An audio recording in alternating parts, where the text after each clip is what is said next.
Horses are on the track and pretty to the post for tonight's first race. The partial memorial stake for 3-year-old pacers, a purse of $18,300 in memory of Jim Bixler. Mike Wipkenberg, starting gate, leads the horses. The 1, Judge Scooty, Jeff Nysonger. Number 2, Seaside Show, Cam McGowan. The 3, Waxtooth Randy with Andre Nard. The 4, Chasing Dragons, Brandon Bates. The 5, Terrapasta, Brett Miller. The 6, Monkey C, Monkey Do. Scott Cisco. And number 7, Kasaji, Sam Widger. Please note the 6, Monkey C, Monkey Do, Scott Cisco, the driver. Okay, welcome racing fans to the Darke County Fair. We got a little caught off guard with the they weren't lying. I heard them make the announcement. We are going to go very quickly tonight, including post-parading much earlier than we ever expected. But we didn't really believe them, did we? No, we didn't. We didn't think they would. But we are here at the great Darke County Fair for a great night of racing. We've got 14 races on the card, $160,000 plus in purse races tonight. Yeah, this is one of the best days of county fair racing here in the state of Ohio. We have the partial memorial stakes, and then we have the Arnie Almahurst for the trotters and the Gene Regan Memorial. Yep. So it is. We got a couple of amateur races. We got the Annie Oakley shootout. So just all over the place. We've got races. The Terry Bolton Youth Series. That's right. That one too. A lot of horses when we're going through the partial, looking at those. A lot of horses coming in over from Indiana. Some of the Indiana states. That's one of the unique stakes here in the state of Ohio. You do not have to be an Ohio bred to be a part of it. So we do have a few Indiana breds, and I think we might want to go quickly tonight since they're going to go quickly. Number 1 is Judge Scooty. Jeff Nysonger drives now for Dan Cartwright and Hurley Racing of Dublin. 2 wins and 5 starts. The fastest of those wins, 157-2 at Urbana. Number 2 is Seaside Show. Jessa McCown trains. Cameron McCown will drive for Joel Miller Jr. of Burton, Ohio. 2 wins and 16 starts. Was second last time out at Greenville in a win 2 back at Scioto Downs in a non-winners of 2, time 153. Number 3 is Waxtooth Randy. Andre Nard will now drive for Todd Luther, Greg Luther Racing. 1 win and 13 starts. That win came at Miami Valley earlier this year in 153-2. Number 4, Chasing Dragon, Brandon Bates will come over from Indiana to drive. Tyler Cook will train. He is also co-owner with Brandenburg, Garrison, and Baker, all of Ohio. 1 win, 3 seconds, and 2/3 in 17 starts. Last time out was second right here at Greenville, timed in 158-3. Number 5 is Terrapasta. Greg Luther owns. Todd Luther trains. Brett Miller will drive. 2 wins and 13 starts. Was 9th last time out at the Sire Stakes at Scioto Downs. Number 6, Monkey See, Monkey Do. Scott Cisco will drive for Dalton Walls, who co-owns with Robert Rodriguez. 3 wins, 5 seconds, 3/3 and 17 starts. Has a record of 155 at Miami Valley. Kasagi will round out the field of 7, starting in the second tier. Sam Widger will drive for Dan O'Meara and Marjorie Polhamus, the owner. 4 wins, 13 starts. Was second last time out at Scioto Downs by a neck in the Sire Stakes. That was fast. That was really fast. It was. I thought that was Frank Frost going through that really fast. The 7-horse will start from the second tier. We do score 6 here. Track record for 3-year-old colt pacers is 155-1. But this is one of those interesting events because the partial, there's fillies and geldings racing together in this race. The first 3 are fillies, and we got a gelding in number 4, Chasing Dragons, and we finish up with 3 fillies. Terrapasta, Monkey See, Monkey Do, and Kasagi. Yeah, with only 1 division of this, they had to mix them, but only 1 colt brave enough to enter against all these fillies. I'm sure he would have taken the walkover money if they offered it. Yes. Yeah, this purse is $18,300 for this race, so that's... we hope everyone found us because originally this was post time was at 6:30. Then they moved it because of the 14 races to 5:30, and then because of the heat, they moved us back to 7:30. Yeah. So it's like Central Time, Mountain Time, and Pacific Time. Yeah, so I'm hoping that everybody, like you said, did find us. And remember, the 5th race is going to be a very exciting race tonight, where Doug Ballinger and Roger Houston are going to co-announce. They're going to both call the same race. I've so that's got even neat. money says Doug Ballinger gets fewer words in than Roger. Yeah, I think you're right. So the horses are headed to the gate. Mike Webkenberg's starting gate is around the turn. So let's turn it over to Roger. The gate swings into the strap chain. Here they come.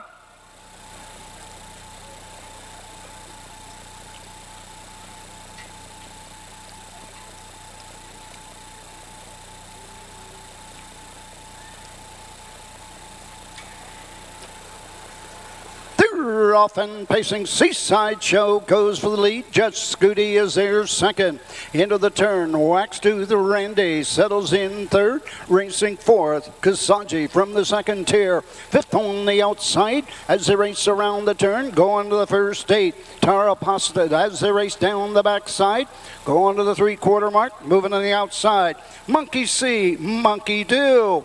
Go on to the first quarter station. Seaside Show takes them by the quarter with a rush on the outside. Now second and going right on. That's Terra Pasta as they race by the quarter in 29-1. Racing over to the 3/8 mark, racing third, that's Judge Scooty. Into the lane first time, coming to the halfway station. Moving on the outside, fourth. Here comes Kasaji and Sam Widger. Fifth on the inside, Wax Tooth Randy. Sixth on the outside, Monkey See, Monkey Do. Trailing the field, Chasing Dragons. Halfway home, 56-3, 27-2. Second panel. On to the backside they go. Terra Pasta with the lead by a length and a quarter. Seaside Show right there second. Kasaji on the outside third.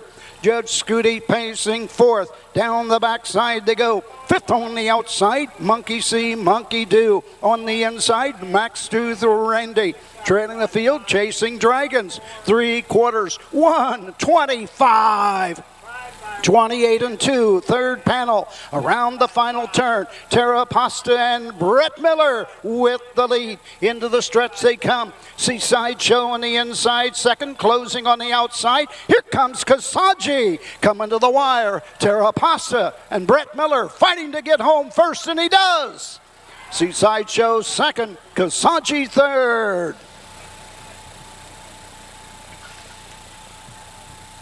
$153, 1/5. Well, I don't think there's any doubt about the track condition tonight. You are right. 153-1. Oh my gosh, that's. Terra Pasta had post 5 when the gate swing folded, and obviously Brett Miller wanted to lead because he got to the half in 56-3 with a big brush down the backstretch the first time, and was really never headed until the last 15 or so yards when Seaside Show popped out of the pocket. Terra Pasta had a 2-year-old record of 52-3 and a 3-year-old record of 52-3, and now wins here at the fair in 53-1. Impressive mile for Terra Pasta. Absolutely. Could be a big night for the Luther brothers, except for the horse named Luther Brothers, who's been scratched. Yep. But the Luther brothers have 16 in tonight in the 14 races, and they might as well start out with a win here in the first. Yeah. The partial memorial, purse of $18,300. Just the logistics of shipping 16 over here and getting them raced has got to be. You'll know who your friends tough. are when you ask if can you take 1 or 2 for me. Right. Memory of Jim Bixler. Number 5, Tara Pasta.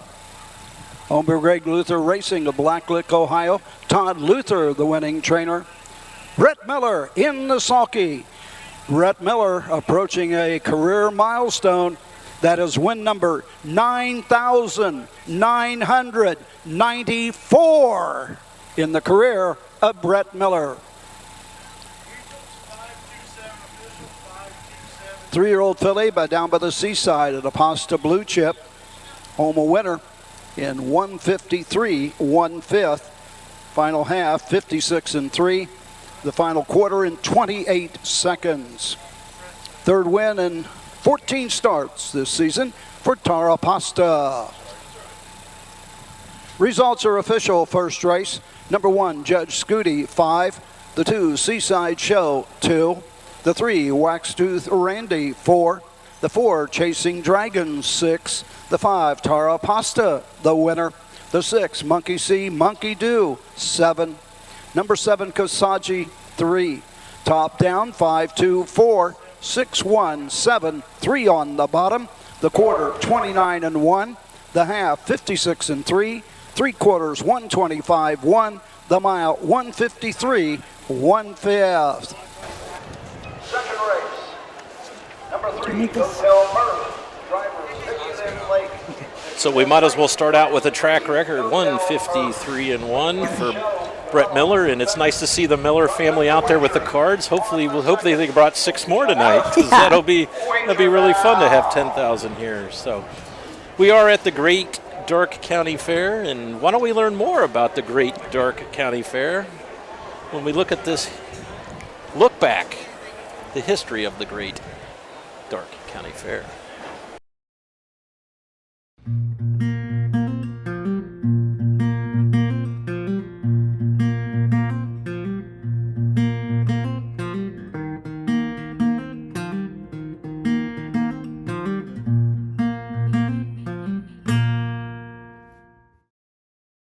The Darke County Fair in Greenville is one of the biggest stages in Ohio County Fair harness racing. Holding its first fair in 1853, there's almost 170 years worth of standardbred racehorse history. Completely heard of for its time, the harness racing purse toppled $2,200 in 1898. Today, that momentum keeps going as Darke County is one of the highest paying fairs in the entire state. Evident by their hosted memorial stakes, great horses and horsemen alike are legendary for Greenville. 3 Immortal Harness Hall of Fame inductees claim this fairgrounds as home. Hugh Doc Parshall and Gene Regal were both well-established trainers. Between the two, they won a combination of the Hambletonian, Breeders' Crown, Adios, the Countess Adios, Kentucky Fraternity, Messenger, Jugette, and the Little Brown Jug. Regal also trained the 3rd Harness Hall of Fame inductee, the Immortal Trotter, Arnie Almahurst. Foaled in 1970, Arnie set several national marks and won many major stakes. He sired outstanding colts such as Florida Pro and Ardun, who set a world record in 154. The Darke County Fair is a member of the Ohio Colt Racing Association.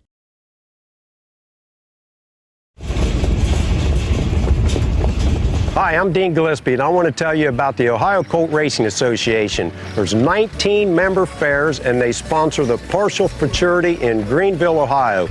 You need to race in the OCRA. Great racetracks, great people. Bring the kids and come out to the fair, and remember, fair time is fun time.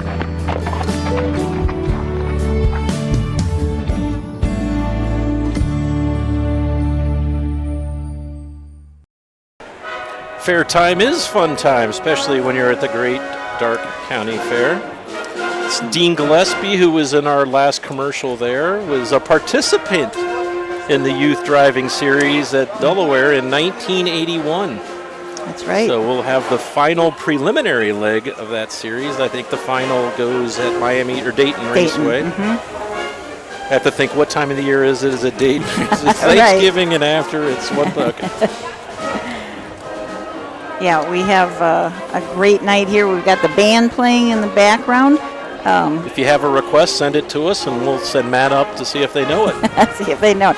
I think they know a lot of stuff out of it. Of course, kind of depends what era you're from, if they're going to know that. Despite the fact that we're going to probably get home at 1:32 in the morning, it's probably a good decision to move the post time back, because it's actually very pleasant here in the grandstand. We do look due west, so we're looking right into the setting sun, and I think we got about 15 minutes, and then the sun will be behind the trees, and we'll be golden then. But nice breeze blowing in. Off. Yeah, exactly. Beautiful breeze here. It is. It's really tonight. Nice night. Nice crowd. A lot of them donning the orange Charlie May shirts that were given out last year. No shirts this year because we have the real Charlie May here this year. Be the headliner of our Gene Regal Memorial. Also in the field of 5, is Section Line Big Rye, who is the 2-time winner of the Gene Regal Memorial. Closing on in very close to $1 million. Unfortunately, both of them, one's close to $2 million, one's close to $1 million, and the $35,000 lion's share of that tonight will not push them over, unfortunately. So did the math. They did the math. So they're going to be just short of $1 million and just short of $2 million, depending on if one of those two would win.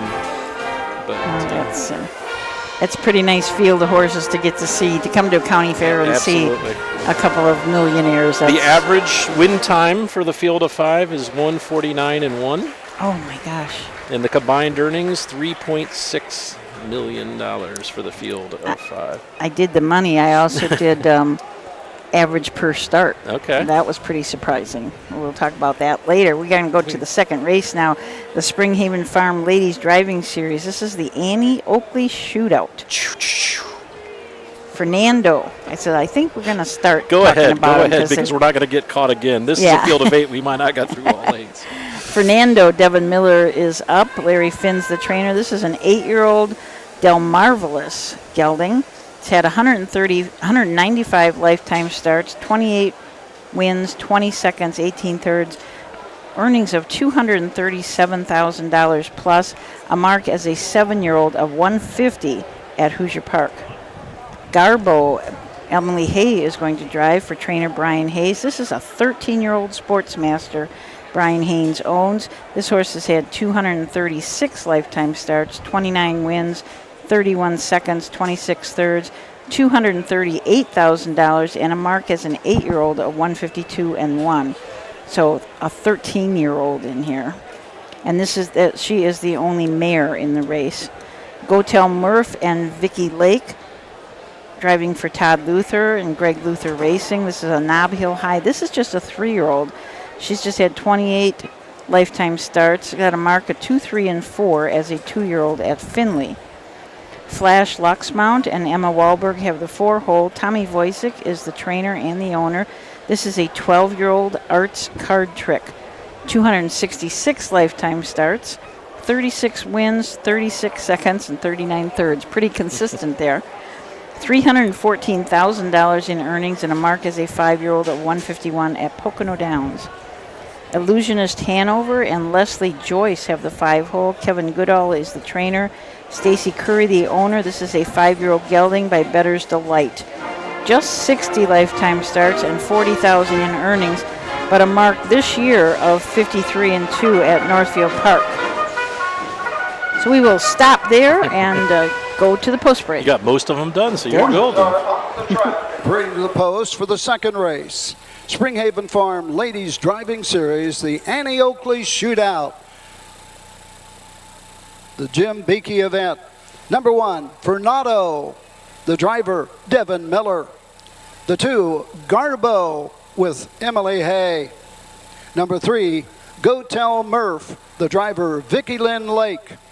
Number 4, Flash Lomont with Emma Wahlberg. Number 5, Illusionist Hanover, Leslie Joyce. Number 6 is Party Boy Hill, Bobby Joe Brewer. Number 7, Zinda Ballykiel, Christina Wyatt. And number 8, Spectacular Rock, Mandy Jones in the sulky. Horse will take one score and go to the gate for the Annie Oakley Shootout. So the 6th horse is Party Boy Hill, driven by Bobby Joe Brewer. Larry Finn's the trainer. Chad Stone is the owner. This is a 4-year-old gelding by Racing Hill out of a Some Beach Somewhere mare. This horse has had just 55 lifetime starts, 12 wins, and $64,000 in earnings, a mark as a 3-year-old of 153 at Scioto Downs. Zenda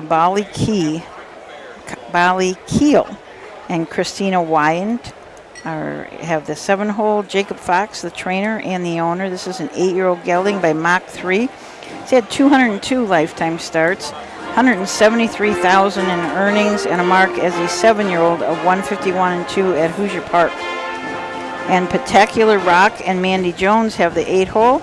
Steve Livingston, the trainer. Steve Livingston and George Halderman are the owners of this 7-year-old Pet Rock gelding. 130 lifetime starts, 25 wins, 137,000 in earnings, and a mark as a 5-year-old of 52-1 at Miami Valley Raceway. Number 1, Fernando, raced in Paris, Illinois. Is that Paris, Illinois? I believe so, because the owner's from... Yeah, the owner's from Newton. This is a unique field because you have horses coming in from those raceways at Hoosier Park, and a lot of them racing from the fairs, and as we mentioned, racing from fairs outside of the state of Ohio. So good field of 8 here for the Annie Oakley Shootout. Annie Oakley was born in Darke County, and she died living as a resident of Greenville. So I heard that there's a museum here someplace. And every time you see Annie Oakley Shootout, you have to make the gun sounds. Oh, choo-choo. That's something we did a few years ago. It's kind of every time I see Annie Oakley Shootout. What's also interesting about this is that the horses range in age from 3 years old all the way up to 13. So that's and really widely varied in their experience too. During the post parade, number 2, the 13-year-old wasn't too excited. He was going to go at her own clip. There was nothing going to make her go faster in front of the grandstand. So. Well, maybe she just wanted to be admired by many. Exactly. Yeah. And she wanted to look and see where the winner's circle was. Yes. And obviously knows where it is because she had 29 in her lifetime. That's a lot of wins. Look at some of these horses. It's just amazing how resilient they are, and you see that a lot of them have a lifetime mark as a 7, 8, 9-year-old. Testament to how they're just so tough. The programs are available online at harnessracingohio.com. We invite you to follow along. If you missed it in the post parade, Vicki Lake will drive the 3 Go Tell Murph. We'll give you those updates before each race. We are using the saddle pads in post position order. So red, white, blue, black, green, yellow. Red, white, blue, green, black, yellow, pink, and in gray. Gray. I think the sun is finally down enough. It can change glasses so I can see the fifths. We'd be remiss if we didn't wish you another happy birthday. Oh. Somebody who is my co-host had a birthday yesterday. Yeah, I think there's a certain age where you kind of stop counting. You go backwards, don't you? That would be a good idea. The field of 8. Pretty even betting board. They range from 2-1 to 17-1, all 8. Looks like 6 of them are under 7-1, so kind of confusing the betting public here at Greenville. Should be an exciting race. The final will be held at the Delaware County Fair Jug Week, sponsored by Roger Houston. And we know that these races are well bet. Yes. The Racing Technologies guys, they tell us that there's a lot of money that goes down on the ladies driving series. These ladies they're most competitive group you'll ever see. Mm-hmm. They'll hang their own mother at the first turn if they. Yes. Field of 8 behind the gate for the Annie Oakley Shootout. We'll send it up to Roger Houston. Leslie Joyce, Bobby Joe Brewer, Christina Wyatt, Mandy Jones. They're in behind the gate. The gate swings into the stretch, and here they come. Bang, bang.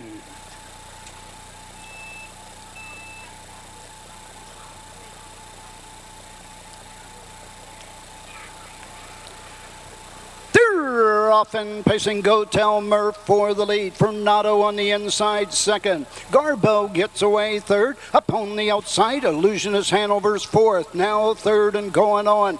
Mandy Jones, Spectacular Rock gets away fifth as they race to the backside and the first quarter mark. Flash Lomont up on the outside. On the inside, Zendow Valley Keel. Down the backside they go to the 3-quarter mark. Trailing the field, Party Boy Hill. They race by that opening quarter. On top of the field, it's Leslie Joyce, Illusionist Hanover. Opening quarter, 29-1. As they race around the turn, out moving on the outside. Here comes Devin Miller, Fernando. Now third, now second, and moving up. Go Tell Murph racing third, into the lane first time, racing fourth. That's Garbo. Coming fifth is Spectacular Rock, racing sixth. Ice Lomont, seventh. Zendal Ballykiel, and trailing the field off stride, Party Boy Hill. The half, 58-3, 29-2. Second panel. On to the backside they go. Illusionist Hanover has the lead. The challenger is Fernando on the outside second. Go Tell Murph racing third. On the outside, Spectacular Rock now fourth. Racing fifth on the outside. That is Flash Lomont. Emma Wahlberg ready to go three wide. Now fifth, now fourth on the outside. Inside Garbo is there sixth at the 3/4 mark. 1:28-2, 29-4, third panel. Eighth of a mile to go in Ohio. Leslie Joyce and Illusionist Hanover brings him into the stretch. On the outside, it's Go Tell Murph second. Inside, Spectacular Rock. To the wire, it's Illusionist Hanover and Leslie Joyce. Spectacular Rock. Go Tell Murph. The mile. 1:57, 3/5. 1:57-3 for Leslie Joyce and Illusionist Hanover in the Annie Oakley Shootout. One of the younger horses in the race, just 5 years old, just has had, this was his 61st lifetime start and 7th lifetime win. Had a mark earlier this year in 53-3 at Northfield Park. So obviously has a quick turn of foot.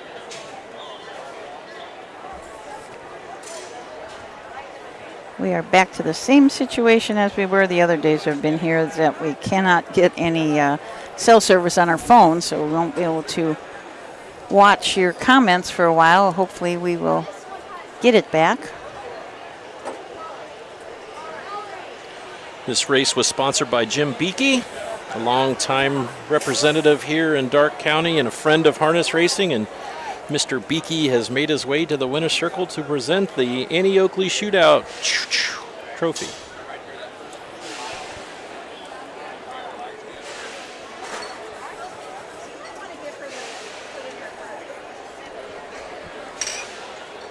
Unofficial 5-8-3. 5-8-3. Unofficial. This time moving into the winner's circle. The winner. The Springhaven Farm Ladies Driving Series, the Annie Oakley Shootout. Number 5, Illusionist Hanover. Stacy Curry of Thornville, Ohio. Kevin Goodell, the trainer. Leslie Joyce in the sulky. 5-year-old gelding. Better's Delight. Home a winner in 1:57, 3/5. Final half in 59. Final quarter, 29-1. Leslie Joyce, Illusionist Hanover, wins the Annie Oakley Shootout, and Jim Beakey is in the winner's circle to greet the winner.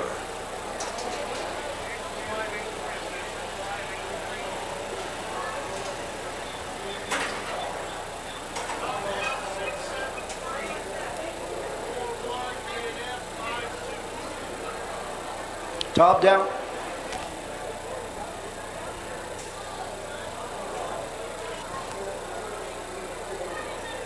Results are official. Second race. Number 1, Fernando, 6. The 2, Garbo, 7. The 3, Go Tell Murph, 3. The 4, Flash Lomont, 4. The 5, Illusionist Hanover, the winner. The 6, Party Boy Hill, did not finish. The 7, Zendal Ballykiel, 5. The 8, Spectacular Rock, 2. Top down, 6-7-3. 4-1 DNF, 5-2 on the bottom. The quarter, 29-1. The half, 58-3. 3/4, 128-2. The mile, 1:57, 3/5. That's a wrap on race number 2. The horse has been to the winner's circle 7 times this year and act like the first time. Yes, Had Jim Beakey pinned against the fence. He's got his head pulled apart. He's got one end hanging out of the harness and one off his bridle. So Number 6, Party Boy Hill, did not finish, was pulled up, made a couple breaks there, and she just pulled it up. There was no issue there. We'd like to say hi to our friends at the Tranquility Nursing Home who are watching both Napoleon and Greenville. Who's at Napoleon tonight? It's Hicksville. Hicksville, I'm sorry. Yes, Michael Langer. Okay. And we're much better than they are, so they should all watch us. Because we have Charlie May. We have and Charlie they don't. May, yes. So this group has been watching. They say that they pop popcorn and they have their drinks. And well, now we have a competitor, too, because Piqua Mantor Nursing Home is also watching. That's great. It is fabulous. That is great. So we want to thank everyone who's watching. We're trying to do our best to see. So please check in. And race number 3 will be the partial memorial for 2-year-old trotters. And we're going to take a break. And we're going to take a break and talk about all 5 when we come back. I was getting there. This is taking me a while. Your animals provide unconditional love. When they hurt, you want the best care available to help them enjoy life again. The Ohio State Veterinary Medical Center is here for you and for them. From heart disease to cancer, diabetes to broken bones, and 24-hour emergency services, Ohio State's team of experts make a difference in the lives of animals and the family members who love them. The Ohio State Veterinary Medical Center. When you need supplies for your horse, one name stands out: Big D's. Since 1974, Big D's Tack and Vet Supply has been the equine experts you can trust. Whatever your horse needs is available at Big D's Tack and Vet Supply. Visit the retail outlet in Streetsboro, Ohio, or order online at bigdweb.com. Most orders shipped that day, or call 1-800-321-2142. Big D's Tack and Vet Supply. The thrill and excitement of Grand Circuit Racing returns to the Delaware County Fairgrounds. Make your plans to attend the 78th Little Brown Jug. You win the Little Brown Jug! Little Brown Jug Week starts Sunday, September 17th with the 78th Little Brown Jug Thursday the 21st. Visit littlebrownjug.com or call 1-800-DEL-FAIR for ticket information. Be there!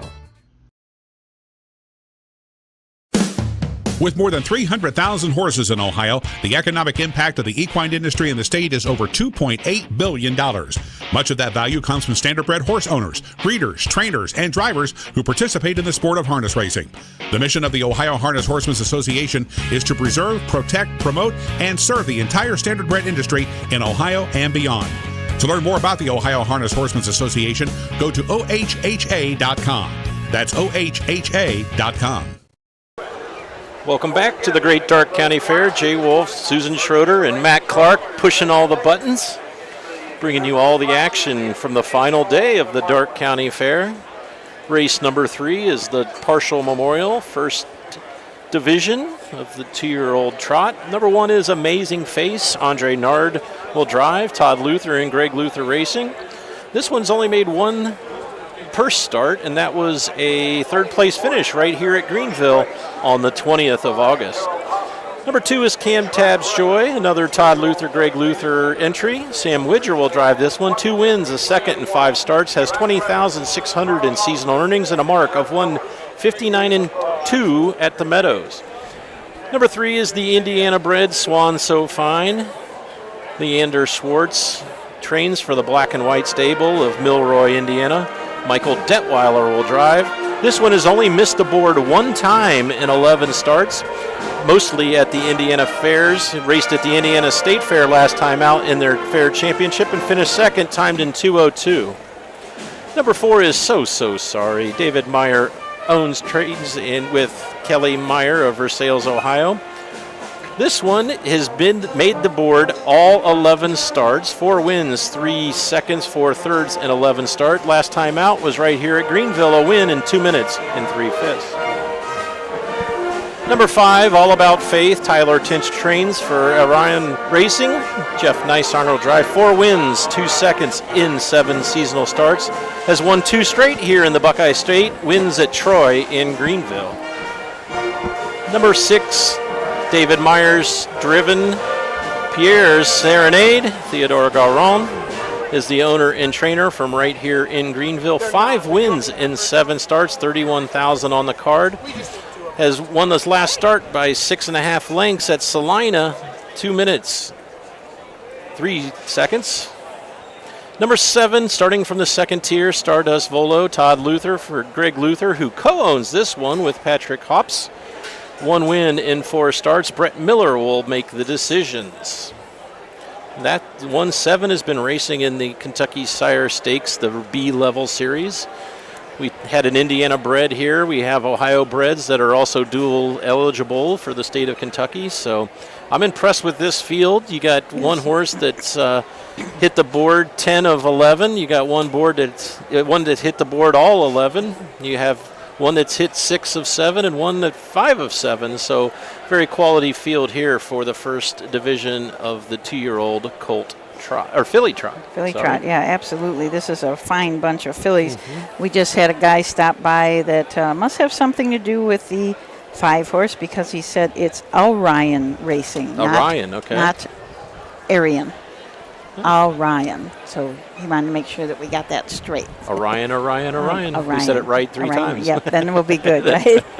We said it right more times than we said it wrong. So, yeah, this is really a great bunch of fillies. I mean, they've been racing so well at the fairs. All About Faith has a couple starts in the Buckeye Stallion Series, as well as Pierre's Serenade had 3 starts in the Buckeye Series and won 2 of them.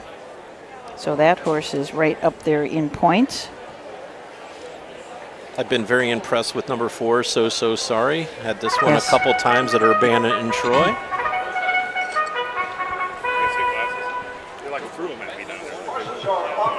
Completed the post for the 3rd race. Partial Memorial 2-year-old trot. First division, $13,435.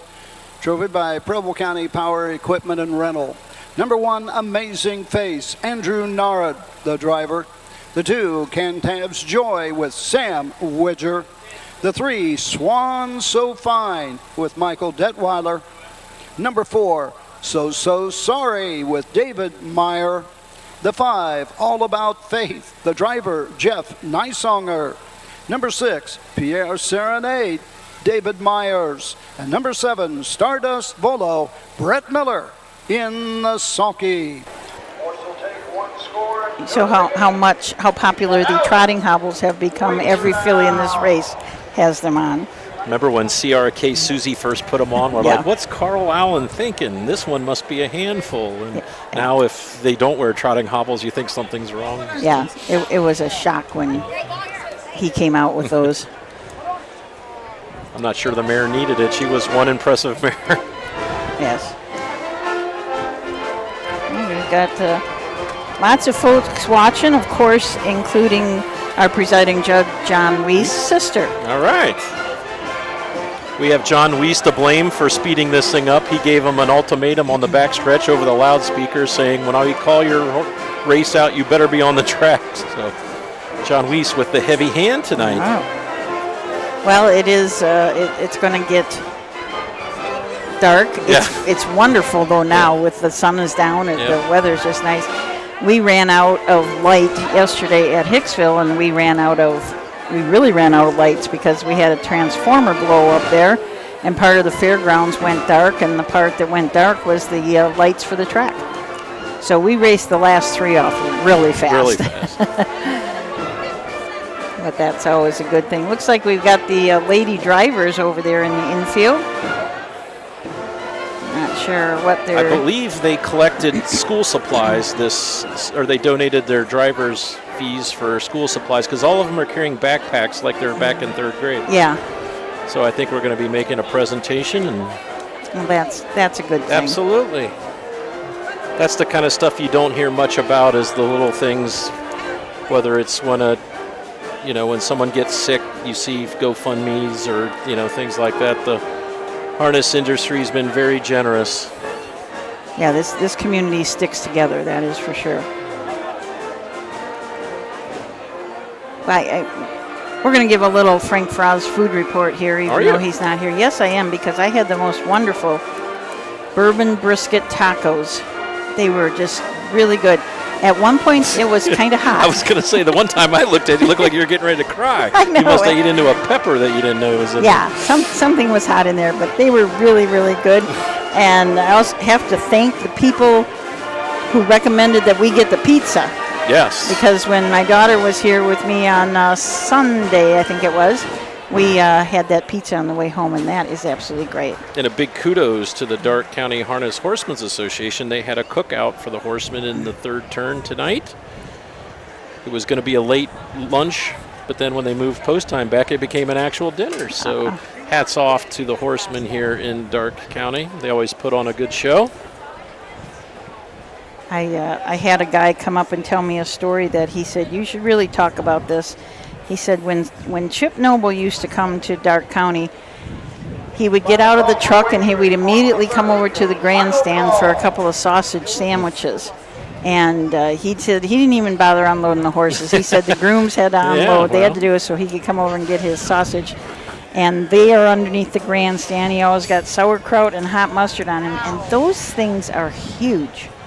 I mean, they got to be the Hall of Famer on the track and in the food report. In the sausage report, yep, absolutely. So we had a couple really good, everybody knows the pizzas, everybody knows the sausages here, I've had the pizza, and I can affirm that it is quite good.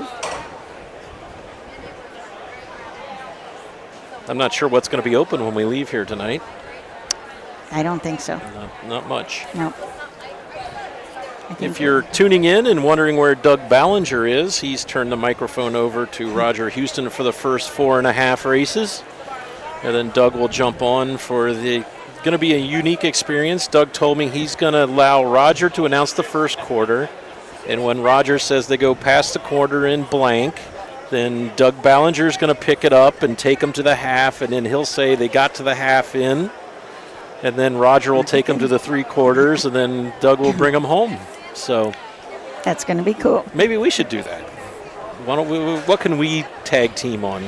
We have a hard enough time. You do 1, I do 2. You do 3, I do 4. Am I odds? Are my evens? So we just go right down and we'll alternate races. Not too hard. So.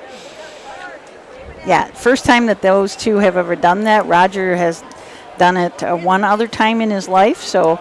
This is only with second Jeff Siddick, time. I understand, and they did it off a TV screen at an off-track betting in Moon Township, I believe he said, in Pennsylvania. So not like this. I told Doug he should let Roger announce them when they're in a far turn when it's harder to see, and he can announce them when they're right in front of him. He liked that idea. Yeah. So. Field of 7 here for the 2-year-old colt filly trot. I've said colt before. 3-year-old filly trot. First division. This purse, $13,435. Field of 7. Right now, very lukewarm favorite is number 5, All About Faith, at 2-1. We have a pair at 3-1. The number 3, Swan So Fine, and number 7, Stardust Volo. So you've been on the board 11 straight races, and you are the 4th choice. That tells you how competitive this field is. Field of 7 behind the gate. We'll send it to Roger Houston for the call.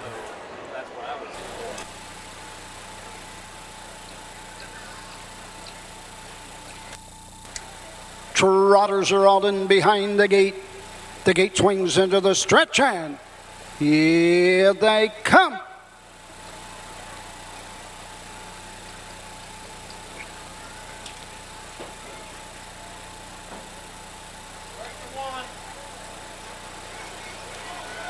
They're off and trotting. All About Faith goes for the lead. Cantab's Joy on the inside second as they race into the turn, going to the first 8.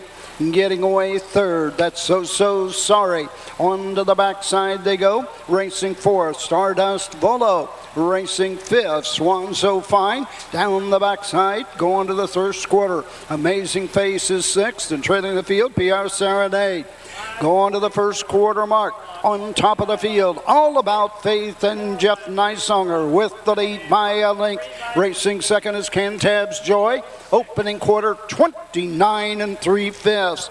Midway around the turn, going to the 3/8 mark. So Sorry racing third. Racing 4th, closing the gap. Brett Miller and Stardust Volo comes to the outside. Racing 5th, passing the stands first time, Swan So Fine. 5 in contention, 3 and 2 on the outside at the halfway point. All About Faith with the lead. Stardust Volo on the outside second, racing third. Into the turn, Cantab's Joy. Racing fourth, Swan So Fine. Fifth is So So Sorry. Halfway home in 1 minute, 3/5. To the backside, Pierre Serenade sixth, and trailing the field, Amazing Face. Down the backside, going to the 3/4 mark. It's All About Faith with the lead by 3/4 of a length. Stardust Volo on the outside second. Cantab's Joy racing third. Fourth on the outside, Swan So Fine. 3/4, 1:30 and 3. Third panel in 30 seconds flat. Midway around the final turn. Into the stretch, All About Faith has the lead by a half. Closing on the outside, that's Stardust Volo. With every stride, Brett Miller and Stardust Volo with the lead. Late trot, Swan So Fine second. Cantab's Joy third.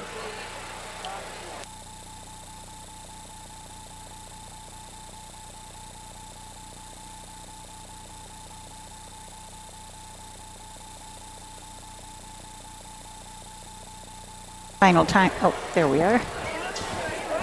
Looked like Stardust Volo coming from back. Official 7:32. That mile was in 2 minutes flat. 2 minutes flat for Stardust Volo. See, that's what Rogers going to do in the 5th race. He's not going to announce the quarter times.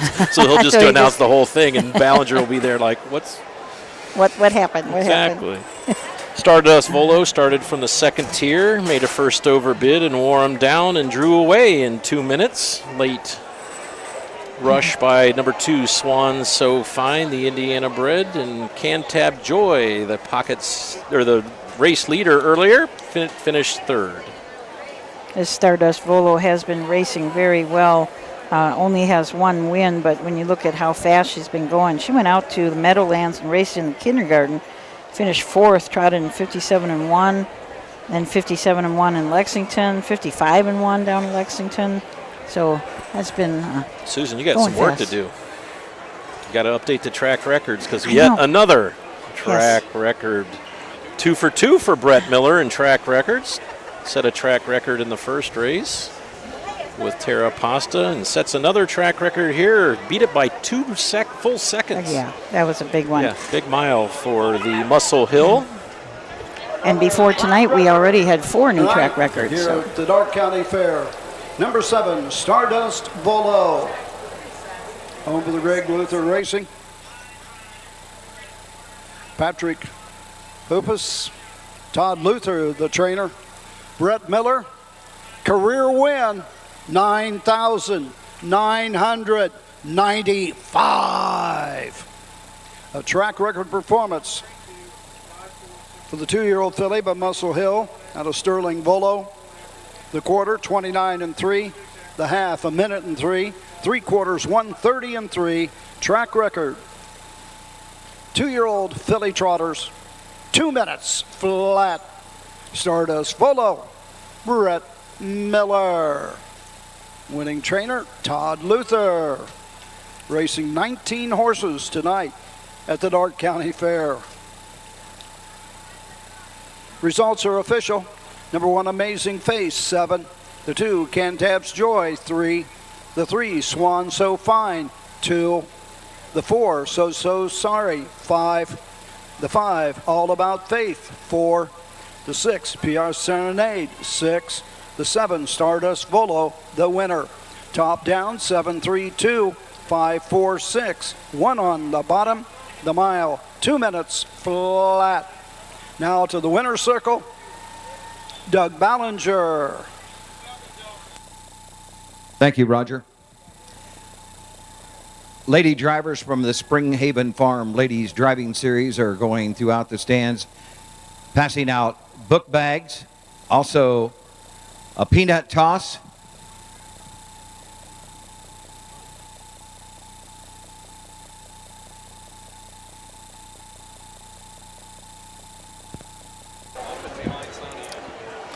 Well, we heard everything Doug said. They're doing a peanut toss. Peanut toss. And Emily Hay from Texas, or Emily Hay has a good arm because she threw a bag of peanuts at us because I think we work for peanuts sometimes. Yeah, well, we got them. So Stardust Volo, if you look in your program, was a yearling purchase at the Lexington Select Sale. $525,000 yearling purchase. Now, rumor has it that the Horse Place Racing Stables was the underbidder. Is that accurate? Started the bidding at 5,000. Yeah. We maybe started. Yeah. First bid. Second win in 5 career starts. Pushes their lifetime mark to over $17,000 for the Muscle Hill filly. Yeah, Muscle Hill out of a Donato Hanover. Not bad breeding, but it would have been tough to write that check. I was just you were talking about CRK Susie, and David Mayer said Carl was interviewed at the Hambo, and they asked him about Susie trotting a quarter in 27. They asked how fast might she go without hobbles, and he said she might run a quarter in 27. So, and if memory serves me correctly, I think she broke in the elimination and did not make the final. And that's when they raced the eliminations at 2 o'clock and the final at 4:30ish. So, David Myrick, we want to make sure that you're got a good rest because it'll be midnight before we wrap this up. So, the 4th race is 2-year-old gelding pace. First of 3 divisions for the Partial Memorial, a field of 7. 1 driver's change. Jeff Nicehonger will drive the 3 Hi-Ho Silver. And we're going to talk about all 7 of these when we come back after these messages.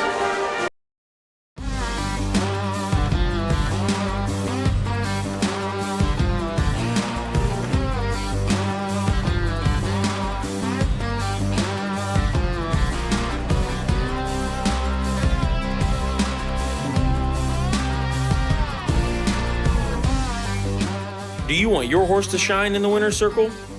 Feed DAC Oil. It makes a world of difference.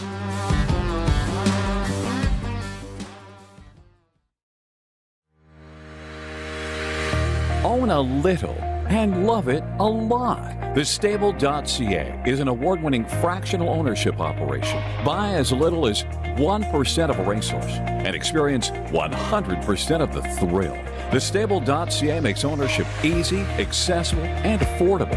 Communication and customer service are at the heart of everything we do. Get started at TheStable.ca.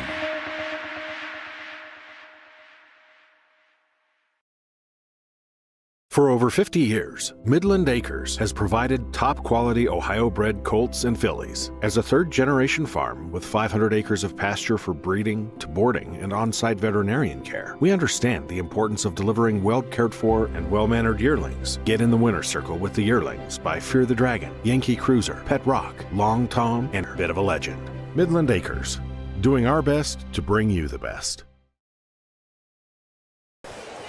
okay, back here at Greenville, Ohio, the Darke County Fair, coming up to the 4th race. This is a 2-year-old race, and I believe that it's all colts and geldings in this division. First of 3 divisions. Yep. There is going for a purse of $11,155.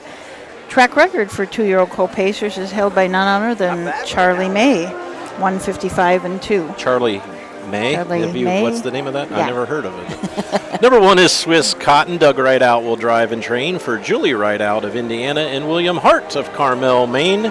2 wins and 7 starts. Raced in the Fox Stakes last time out, finished 7th, but was timed in 55-4. Number 2 is All My Bragging Turn to Facts. That's hard to say. Yeah. Todd Luther, Greg Luther, Brett Miller will look to win for the 3rd time. This one is 0 for 5 on the season. Last time out been racing in the Buckeye Stallion Series, picked up a check in the 3rd leg. Last time out was right here in Greenville, was 5th place finish, but was timed in 59-3. Number 3 is Hi-Ho Silver. Jeff Nicehonger will drive for Christy Noble. Dennis Owens, Wall Brothers Stable, and Norman Ray. In Morris, 2 wins and 5 starts, 2 straight wins at Cider Downs and Northfield in the Buckeye Stallion Series. Old pace, 1st division, $11,155. Fitzwater Tree and Lawn Care. Number 1 is Swiss Cotton. The driver, Doug Rideout. The 2, All My Brags Turn to Facts, Brett Miller.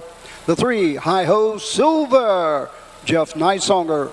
The 4, Swaggy Gal with Sam Widger. The 5, Vintage Ace with Kane Kaufman. The 6, Rock the Hill, Scott Cisco. And number 7, Naked at the Bar, Brandon Bates in the sulky. Horse will take one score and go to the gate. Mutual windows closing.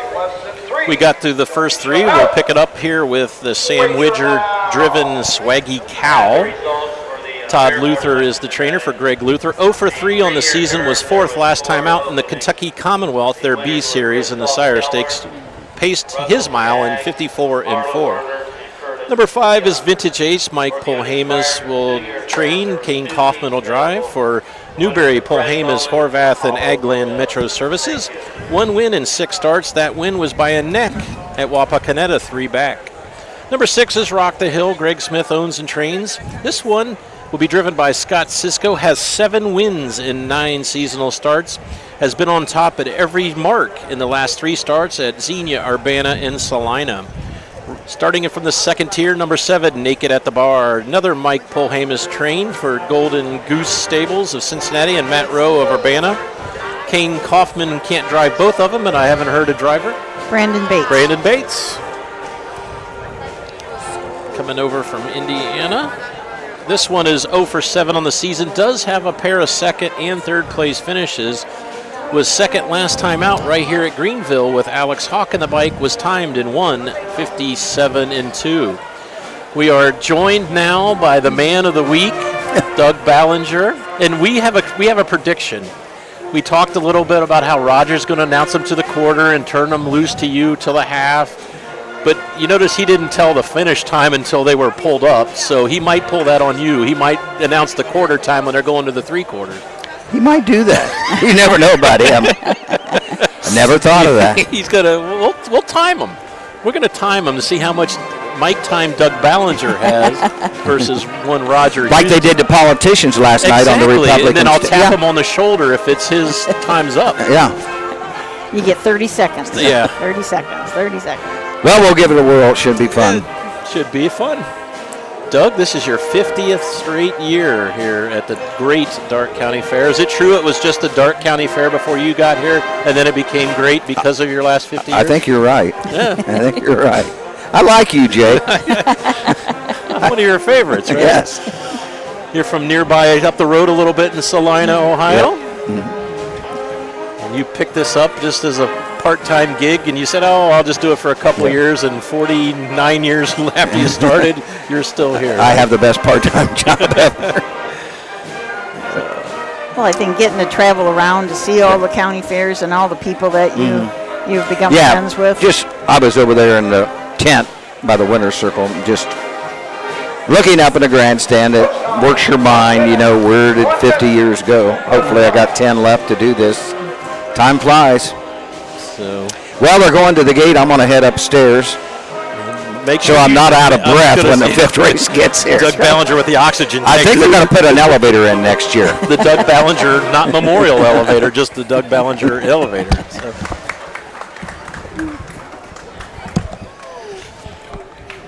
Field of 7, gathering on the backstretch. We comment an awful lot about the obstructions in a lot of the infields here. You notice they cut all the trees from about 25 feet up straight down, so you got a nice view to the backstretch. Now, from the judges' stand, they say that they got it's not quite as clear. They'll have to take a few more branches off of them, but for us, it's perfect. Yeah, it's absolutely perfect for the fans in the stands. Yep. On the backstretch was the stable of Gene Regal. It's at the top of the backstretch. Amazing to think of all the great horses that went through that barn at one time. Life Sign and 3 Diamonds and Arts Place, just to name 3. We had a guy on here. He was talking about when Regal shipped into Chicago. And I can't remember where he is now. See if I can find him. In the early 70s, Charlie Wall talked about shipping his horses into Sportsman's Park. So been all over. Number 1, Swiss Cotton, raced in the Fox Stakes 25 years ago. That would have been a highlight of your career, racing in the Fox Stakes as a 2-year-old. Starter has called the horses to the gate.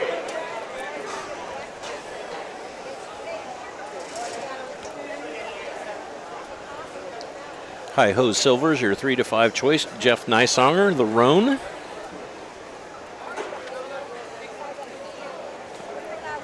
Rock the Hill and Scott Cisco. Looks like Scott Cisco's been driving this horse right along for Greg Smith. 7 wins out of 9 starts. Has won 4 straight. It'll be interesting to see if Scott Cisco keeps his streak alive of putting this one on the top by the quarter. Something tells me this will be a little bit more contentious to get the lead from post 6, the outside. We do have a trailer in the 7, naked at the bar in Brandon Bates. Field of 7 behind the gate, first division. 2-year-old Colt Pace, Partial Memorial. We'll send it up to Roger Houston. 2-year-old Pacers are out and behind the gate. The gate swings into the stretch, and here they come.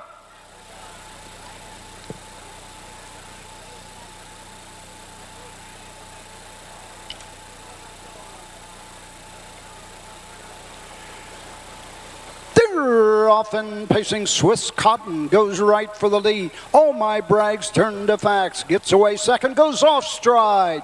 Up on the outside, Hi Ho Silver is now second. Racing third is Swaggy Gal. Fourth on the outside, Vintage Ace. Racing fifth, Rock the Hill. Down the backside they go. Inside, Naked at the Bar, and trailing the field, All My Bragg's turn to facts following the break. The field, the Pacers go by the opening quarter. Swiss Cotton and Doug Rideout show the way by a length and a quarter. 28-2, opening panel. Racing second, Hi Ho Silver. Shaggy Gal racing third. Racing fourth, that is Vintage Ace as they pass the stand for the first time, coming to the halfway point. Tipping to the outside, here comes Scott Cisco, Rock the Hill. Outside flow develops. We got 3 in and 3 out at the halfway point. Swiss Cotton has the lead on the outside. Swaggy Cow racing second. Up the inside, that's Hi Ho Silver. Halfway home, 57-4, 29-2, second panel. On to the backside they go. Rock the Hill now fifth, racing sixth. Down the backside, All My Bragg's turn to facts, and trailing the field. Out of it is Naked at the Bar at the 3-quarter mark. On top of the field is Swaggy Cal showing the way by a length now on the outside. Here comes Vintage Ace. Out and moving on the outside. Now second and closing in. 3 quarters in 1:27. On the outside, Rock the Hill. Hi Ho Silver looking for some daylight. Swaggy Cal with the lead. Hi Ho Silver's got the daylight, but it's all over Swaggy Cal. Hi Ho Silver. Vintage Ace. The mile, 1:55, 4/5. So Swaggy Cal and Sam Widger coming over from, well, he is a Todd Luther trainee, so he is a Ohio-bred horse. Rockin' Image. Nope, maybe he's not. He's in Indiana, isn't he? Yep. Sorry. That's all right. I've been racing in the Sire Stakes over in Indiana. Came over to race in the Partial and took advantage of the tiring pace setter Swiss Cotton. Went by them going into the third turn and never looked back. Hi Ho Silver was kind of trapped and got some daylight, but it was unfortunately too late for Jeff Nysonger. And Vintage Ace, the 5, got up for third unofficially.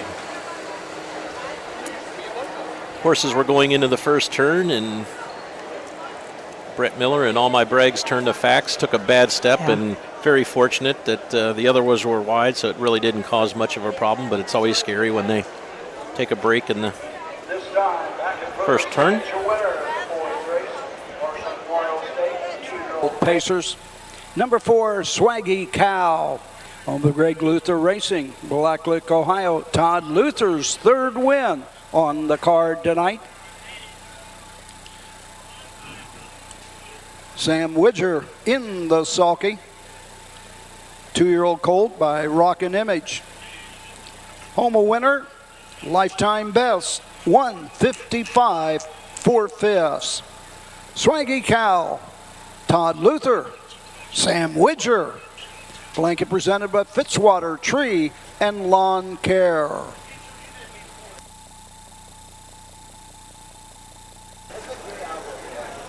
Greg Luther's going to get a workout. It's his third trip walking back to the winner's circle. Yep. Notice this time he's got his colors on. He's getting ready to participate in the Great Lakes Amateur Driving Series. Results are official. 4th race.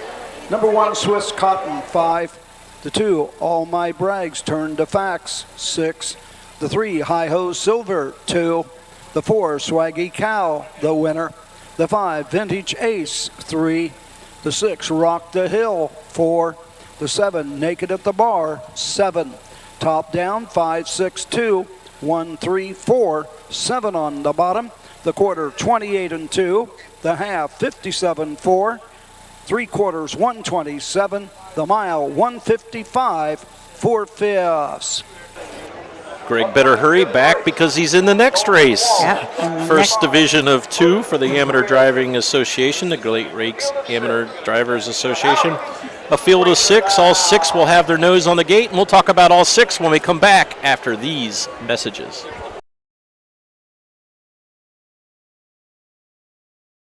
Cool Winds Farm in Lima, Ohio wants to thank all the breeders that supported our popular stallions, including new trotting sire Play Tricks on Me. Cool Winds also stands proven sire Mr. Apples in the great state of Ohio.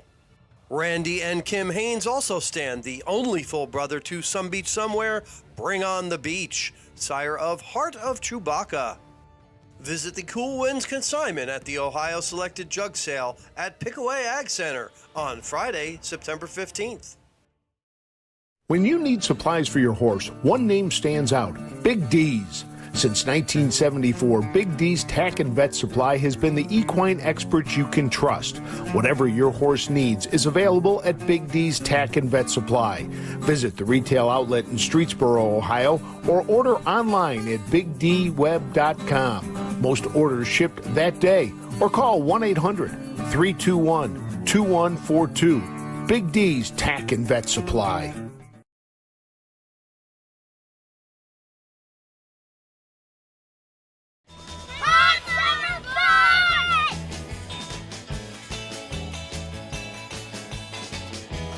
Sun's out, guns out, hot summer fun.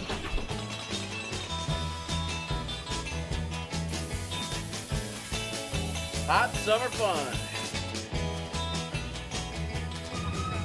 Hot summer fun.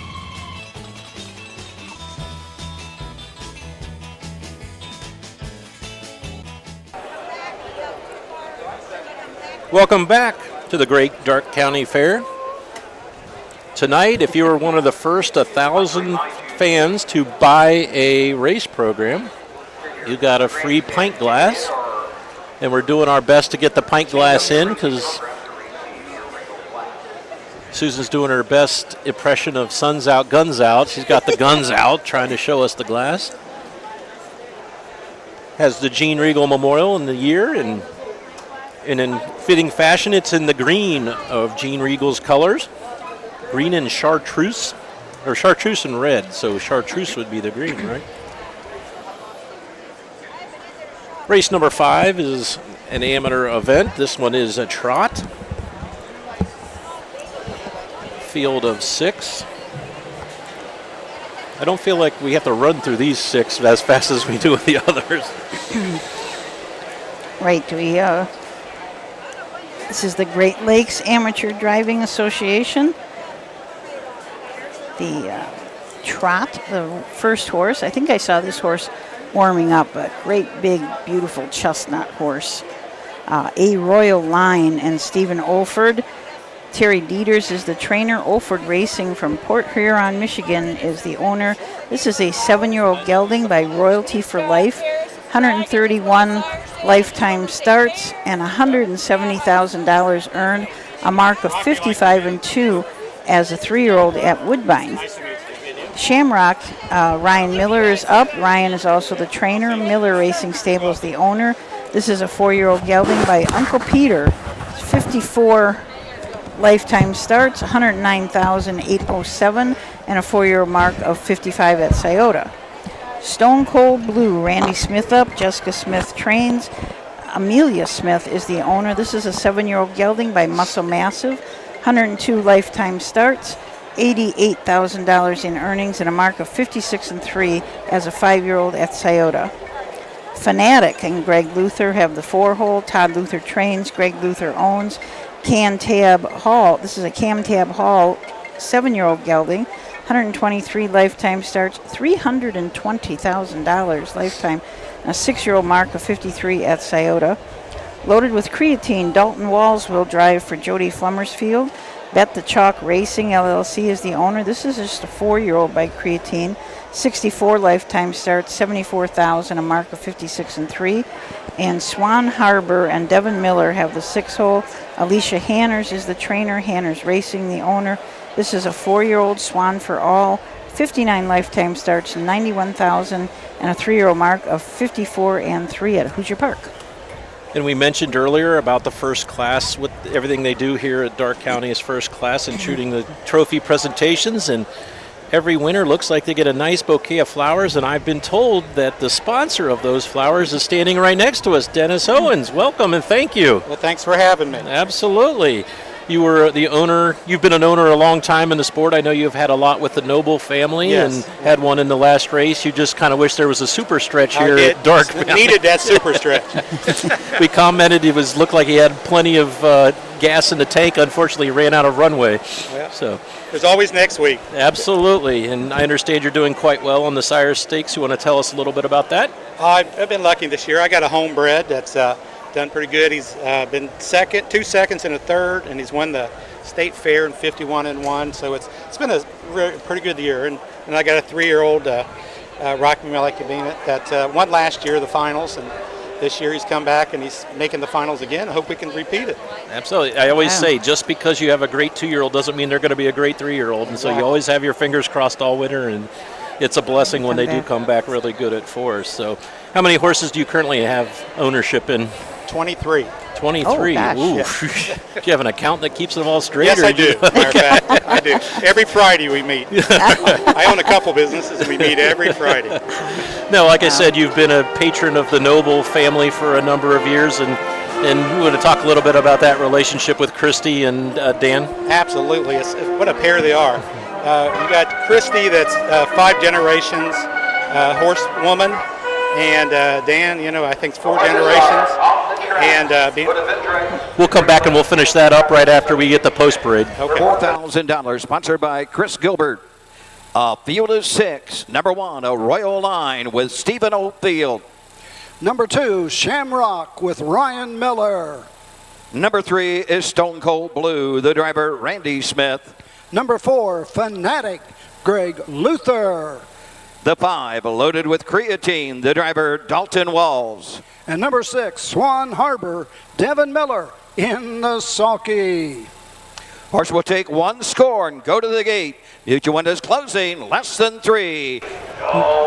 We're here with Dennis Owens, an owner and the sponsor of the flowers here. Now, this is an amateur trot. Have you ever had a desire to participate in the amateur series? No, I used to drive. Okay. Then I realized I'm a better owner than I am driver trainer. I always say I can bounce much. I can't. The older I get, the less I bounce. So I don't. Can't handle that bouncing. I did it once, and that was enough. No, I used to drive for a long time and decided that wasn't for me. I wasn't that good. So what year did you hang up the lines? Oh God, 25 years ago. So with the hub rails at all the county fairs. Yeah. Well, I've never went much for fairs. I've always had pari-mutuels. Tell you the truth, I like the fairs. I've never young horses until with the Nobles actually. Okay. But I was talking about they are a great team in our business. You can have a great trainer and not a great driver. You can have a great driver, not a great trainer. But when you have a combination of both, that's where winning comes from. Absolutely. And they're a winning team, so that's why. And do they ever point a finger and say the horse wasn't ready, or you gave it a bad drive? Do you ever see an exchange between Christy and? Because you know what? It is what it is. It's too late. And as someone who's been married for 30 years, or almost 30 years, you say, yes, honey, you're right, and move on, right? Move on, go to the next one. Yeah. And thank you so much for stopping by. Thank you for your support here of the Darke County Fair, and we wish you the most success for the rest of the season. Okay. Thank you very much. Appreciate it. Thank you. So if you would like to sing along with us with Sweet Caroline, Susan Schroeder will give the womp, womp, womp here in a minute. It's great to see owners stop by and enjoy themselves. That is. I would yes. love to have an opportunity to interview him after he won, but we had this kind of sort of arranged and he finished second. So for years I was in the press box at Delaware, and before the internet, people would call and, how'd my horse do? He was in the third race, Yeah. and I never once did I get to say you won. Usually it Really? was you broke at the start and you finished last. Oh. I said I never once got to tell an owner that they won. That's true. That's the only way you would know. Absolutely, I mean, Beck. even at the pure neutral tracks, we used to call into Maywood Park and say, how'd the horse do? I remember the USTA used to have a service. They would have an 800 number, and they would record it like at 11 o'clock at night when the results, and you would have to listen to Maywood, and you would have to listen to the Meadows and Hazel Park and Pocono just to get the side of downs, and then they wouldn't give you. They would stop at race 6, and you wanted race 7. And, Yes. But that was a service that the USTA used to do. Paul Ramlow was the voice of the results line. So we just got word from J.D. Varnell that Sugar Instead won again tonight. She's 5 for 5 in the Ohio Sire Stakes, so that is the filly that Ronnie Gillespie drives for now trainer Virgil Morgan and Joyce McClellan and Larry Wills. So Those races were moved to Scioto Downs. Yes, because from of Northfield the Park.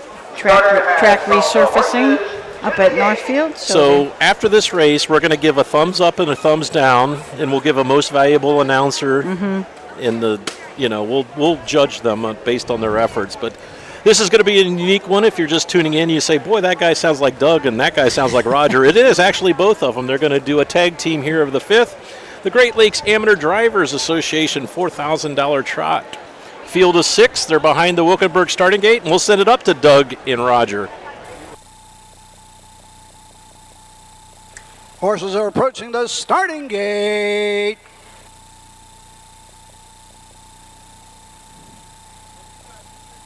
Gates rolling. It's post time for the 5th. Great Lakes Amateur Driving Association. For $4,000, full gate of 6. All in behind a Mike Wapkenberg starting gate. The gate swings into the stretch, and here they come.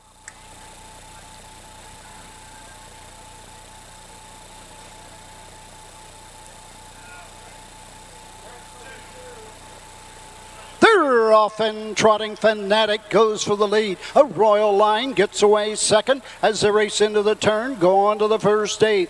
Racing third is Stone Cold Blue as they race to the backside and the first 8. Racing fourth, that's Swan Harbor. On to the backside they go. 5th is Loaded with Creatine, and treading the field, that's Shamrock. Down the backside, going to the first quarter mark. Up on the outside, Steve Oldford and a Royal Line takes them by the first quarter. Racing second on the inside, that's Fanatic as they race over to the quarter in 31-2. Trotting third as they race around the turn. That's Stone Cold Blue. Racing fourth, that is Swan Harbor. Trotting fifth as they come into the lane for the first time. Shamrock. They pass the stands and come to the halfway point. On top of the field, Trotter straight alignment as they race on over to the half. A Royal Line and Stephen Oldfield show the way. Out and on the move on the outside. Swan Harbor and Devin Miller second. Fanatic is third. Racing fourth, Loaded with Creatine. Halfway home in 102 2/5. Up on the outside as the race to the backside and the 5/8 mark.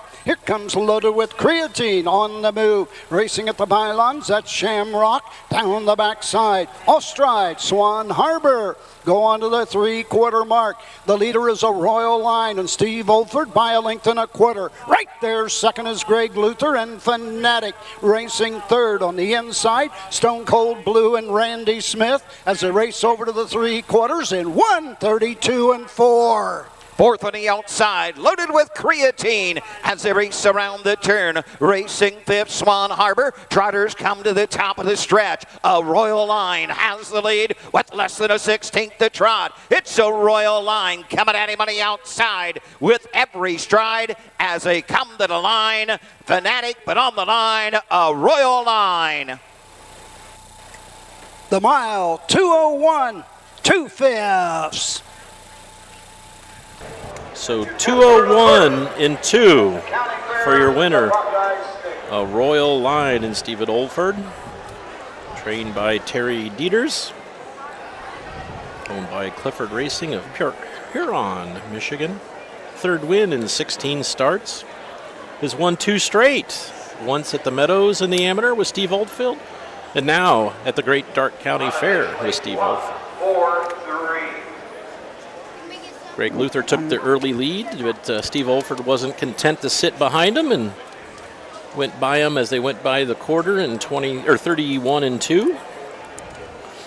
Greg Luther sat patiently, hoping to have some space and time, and had the space but not the time. Shamrock made a nasty break behind the gate there, and Ryan Miller finally got him settled and then came back and finished fourth. Ryan, has these 2 weeks circled on his calendar, being someone who trains right here at Greenville, and nice not to ship, and wants to put on a show for the home fans.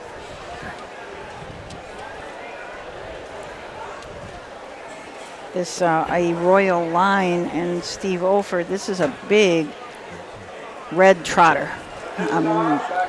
Such a bright chestnut horse. Trotting event, Chris Gilbert Trophy.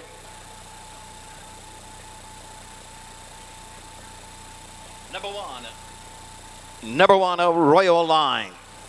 70-year-old chestnut gilded son of Royalty for Life out of the Ballard's Image mare, Direct Dial. Third of the season. Number 15, Lifetime in 132 starts.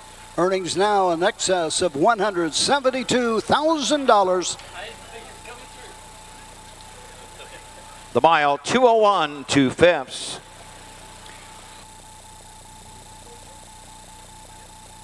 Results are official. Fifth race. Number one, a Royal Line, the winner. Number 2, Shamrock, 4. Number 3, Stone Cold Blue, 3. Number 4, Fanatic, 2. Number 5, Loaded with Creatine, 5. The 6, Swan Harbor, 6. The mile, 2:01, 2/5. Fractional times, 31 and 2. 1:02 and 2. 3/4, 1:36 and 4. The mile, 2:01, 2/5. Top down. 1:43. 2:56 on the bottom. Next up, I tell you what, I'll give him an A minus. It was a solid A plus until Doug Ballinger announced the 3/4 time at 1:36 because we both looked at each other and said, the last quarter in 25. No, seriously, that was fun to see. And this is probably going to be a new tradition. So well, it should it should be. That was fun. A lot of people online said that they really enjoyed it. It was pretty cool. Some of them are probably saying, "I swear," scratching their head. I swear, I just heard Doug. I just heard Roger. We'll have to put a little disclaimer on for the reruns. We turn our program page to race number 6. The partial futurity, the second of 3 divisions of the 2-year-old filly pace. Field scratched down to 5, and we'll talk about all 5 when we come back after these messages. the thrill and excitement of Grand Circuit Racing returns to the Delaware County Fairgrounds. Make your plans to attend the 78th Little Brown Jug. You win the Little Brown Jug! Little Brown Jug Week starts Sunday, September 17th with the 78th Little Brown Jug, Thursday the 21st. Visit littlebrownjug.com or call 1-800-DEL-FAIR for ticket information. Be there! For over 50 years, Midland Acres has provided top-quality Ohio-bred colts and fillies. As a third-generation farm with 500 acres of pasture for breeding to boarding and on-site veterinarian care, we understand the importance of delivering well-cared-for and well-mannered yearlings. Get in the winner's circle with the yearlings by Fear the Dragon, Yankee Cruiser, Pet Rock, Long Tom, and Bit of a Legend. Midland Acres, doing our best to bring you the best. Own a little and love it a lot. The Stable.ca is an award-winning fractional ownership operation. Buy as little as 1% of a racehorse and experience 100% of the thrill. The Stable.ca makes ownership easy, accessible, and affordable. Communication and customer service are at the heart of everything we do. Get started at thestable.ca. Welcome back to the Great Dark County Fair. Since that exhibition going back and forth went so well, why don't we ask Roger if he's willing to do that during the Jug-a-limbs with Actually, somebody asked him that out there. They said, since you're going to do that, maybe you can help announce the jug. I don't know if Roger's going to give that one up. Those might be fighting words for Roger. So. Absolutely. So the sixth race coming up is the second of three divisions of the 2-year-old Partial Memorial Stakes, and this is all fillies. We have one scratch. The 4 Bazillion Bucks is a scratch. Better Than a Million changed the driver to Doc Holliday. Kenneth Hurst is the trainer. Kenneth is always the leasee. This is a Bit of a Legend filly out of an Arts Place mare. Arts Virtue has 7 starts this year, 2 wins. One of those was at Wapakoneta, and the other at Scioto Downs in a Buckeye Stallion Series in 52-4. Victorious Farah and Kane Kaufman have the 2-hole for trainer Mike Paul-Hamus. Charles Hartzell from Greenville, Ohio is the owner of this filly. It's a Pet Rock out of an Always a Virgin mare. Has been started in 4 legs of the Buckeye Stallion Series. Has not hit the board yet, but has been pacing some big miles at the pari-mutuel tracks. 55-4 at Northfield and a 55-4 mark at Scioto Downs. ATI Beach Please and Scott Ferguson have the 3-hole. Scott is also the trainer and the owner. This horse has 13 starts this year, 1 win, and that was at Wilmington in 2-3-1. Has also had 3 thirds. The 4 Bazillion Bucks is a scratch. Bluebirds Alexis and Michael Dietwaller have the 5-hole. Leander Schwartz is the trainer, and he co-owns this horse along with Black and White Stable from Milroy, Indiana.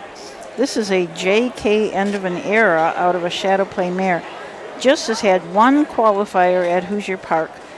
Did pace that mile in 59-4. And April Hill High and Drew Neal round out the field. David Elliott's the trainer and the owner. This is a Knob Hill High filly out of a Pet Rock mare. 4 of 6 hitting the board this year. 6 starts, 1 win, 2 seconds, 1 third. And that win was at Wilmington in 2-3-2. Finished second last start at Troy. Also had a second at Lebanon. A couple of things that jump out at you. Number 3, ATI Beach Please. This making her 14th start already this season. Has a win, and that win was at Wilmington. The other end of the spectrum, you got Bluebird Alexis, who's making her first pari-mutuel or purse start. And number 6, April Hill High, is being driven by Drew Neal. This one was driven by Jason Beatty last time out, and we want to wish him a speedy recovery from his incident. You going to put your headphones on, Mr. Houston? Joined by Roger Houston, come down off of that world performance of the dueling broadcasters. Like he's never put a headset on. No. He's fighting it. Is it true? You want to make the announcement here that you're going to do the same thing for the elimination of the jug with Doug Ballinger? I don't think we could do it in the jug. Oh. Was it fun? Well, I had fun, but I think Doug was a little nervous about it. But it worked out perfect. Well, we gave you an Sounded A+, great. but then we had to dock you there at the end when Doug Ballinger said they got to the 3 quarters in 36-1. So then we started doing the math, and I said, that's a 25-second last quarter. So we had to knock you down a little bit. No, there. it's 132-4. That was strictly a Ballinger mistake. You know, when he said it, Well, we'll give him a chance to redeem himself. We'll send it up to here for the post parade for the 6th. Pacers. Total purse, $33,465. This second division for $11,155. And these are the horses. Number 1 is Better Than a Million, the driver, Doc Holliday. Number 2, Victorious Farah, King Kaufman drives. The 3, ATI Beach Please with Scott Ferguson. Number 4, Scratched. Number 5, Bluebird Alexis with Michael Detweiler. And number 6, April Hill High, Brett Miller in her sulky. So we have a driver's change. Brett Miller will be driving the 6 April Hill High. Roger, since you did a half a race, did you get the full Hall's Mentholyptus drop, or did you only get to use half of it? No, you used the whole thing. Okay. Well, it was funny what you do, but when he was calling, I was kind of mouthing to myself the call, so that when he said 31 or when I came back, I'd pick it right up. Jump right in. Did you tell him I've done this before? Yes. Jeff's Moon Township. Moon Township. You know how many Moon years Township ago that in was? Greenville. Yeah. So you're 2 for 2. Fess up. Was Jeff Ziddick better That was than Doug Jeff Ballinger? Ziddick. Yeah. Was Jeff Ziddick. better than Doug? It was totally two different things. The one big thing that we had here, Doug was a lot louder than I was, and Doug's a lot younger than I am. I said, I got an old man's voice. But It hurts you to say that, right? That someone was louder than you? No, not anymore. Not anymore. When we did it at Moon Township, it was off TV monitors because we were calling a live race at the Meadows by way of phone lines and stuff like that. So it was a little different. And,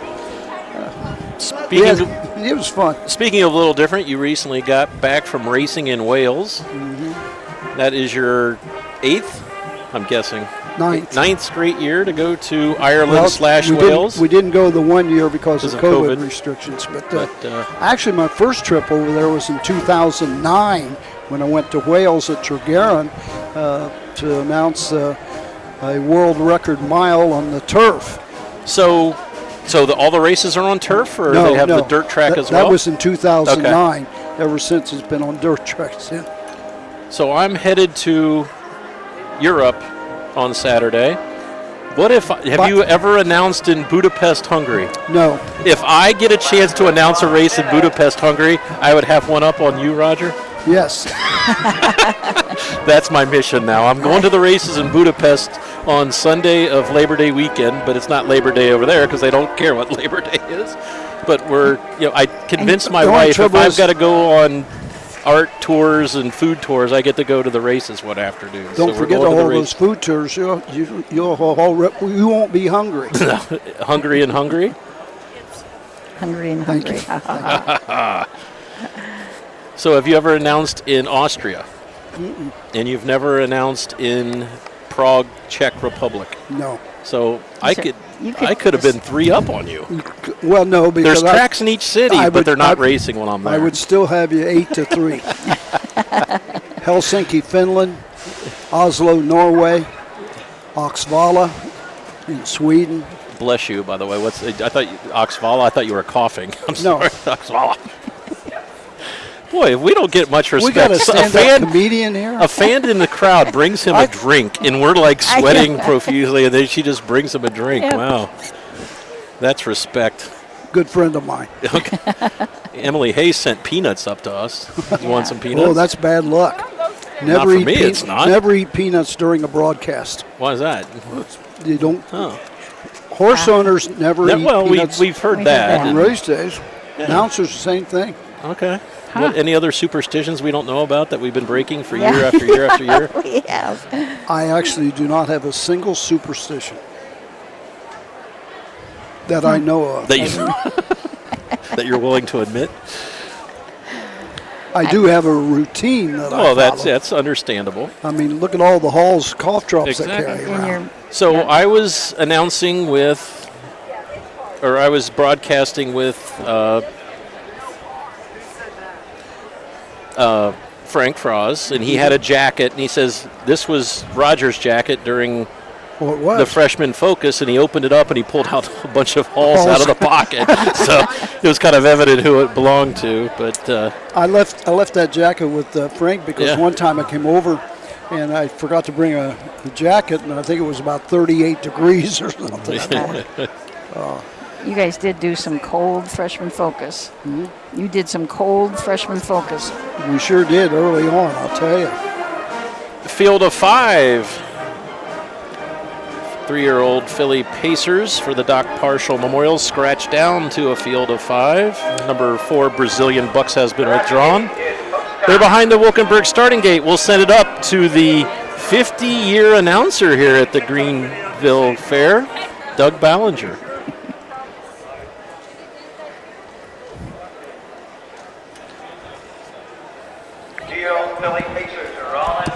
Is Widger on the 3? $11,155. Gently Decorated Incorporated. Here they come. I'm in trouble. Peanuts are bad luck. They're off and pacing. Victoria Farah for the lead. On the outside, April Hill High comes out in second as the field of Pacers move into the turn. Racing third around the turn, going to the opening 8. That is Better Than a Million. Down the backside they go. Racing next, Bluebird Alexis. Field of 5, front to back, separated by some 8 lengths. King Comp and the Victorious Fair show the way. Up on the outside, Doc Holliday and Better Than a Million headed to the front. April Hill High right there third, 3 lengths off the lead. Into the turn, ATI Beach Please is fourth and trailing a field. Bluebird Alexis around the turn. Opening panel 29 and 4. Hung on the outside, trying to clear to the front. Better Than a Million to the inside. That's Victorious Fair racing third. April Hill High passing the stands first time, coming to the halfway point. Racing next and fourth, ATI Beach Please. Bluebird Alexis can see them all halfway home. Better Than a Million on the outside has paid the price to get to the front. Still can't clear. Victorious Fair on the inside on the retake. April Hill High behind those dueling leaders in third. ATI Beach Please is fourth. Bluebird Alexis fifth. Halfway home in 59. On the backside, Victorious Fair will guide them on to the 3/4 mark. Better Than a Million on the outside second. Racing third, April Hill High. ATA Beach Place fourth. Bluebird Alexis trails. They're into the far turn with the lead. Victorious Fair 128 and 3. Better Than a Million is second. April Hill High third. They come to the top of the stretch in a partial maturity. They're on their way home. Better Than a Million on the outside. Coming after Victorious Fair. They're inside the 16th. Better Than a Million just keeps on coming after that leader. Better Than a Million on the line. Better Than a Million. Victorious Fair. ATA Beach Please home third. 157 and 3. What a trip for the one horse. Better Than a Million, pulled before the half, hung every step coming home. Wins it by about a neck. Probably went a mile and a 16th as far out as he was. Kind of looked like past the 3/4 he was going to surge ahead, and then all of a sudden he couldn't quite get there. And it was a great race by Better last Than a half Million. in 58 and 3 for the bit of a legend Philly. Kenny Hurst is a trainer in the lessee. Doc Holliday picks up the catch drive today. 3 wins and 8 seasonal starts. And this win will push her career earnings over to the $20,000 mark. Been racing in the Buckeye Stallion Series, has been pretty competitive, middle of the pack. Got a little class release here today and was definitely the class of this field.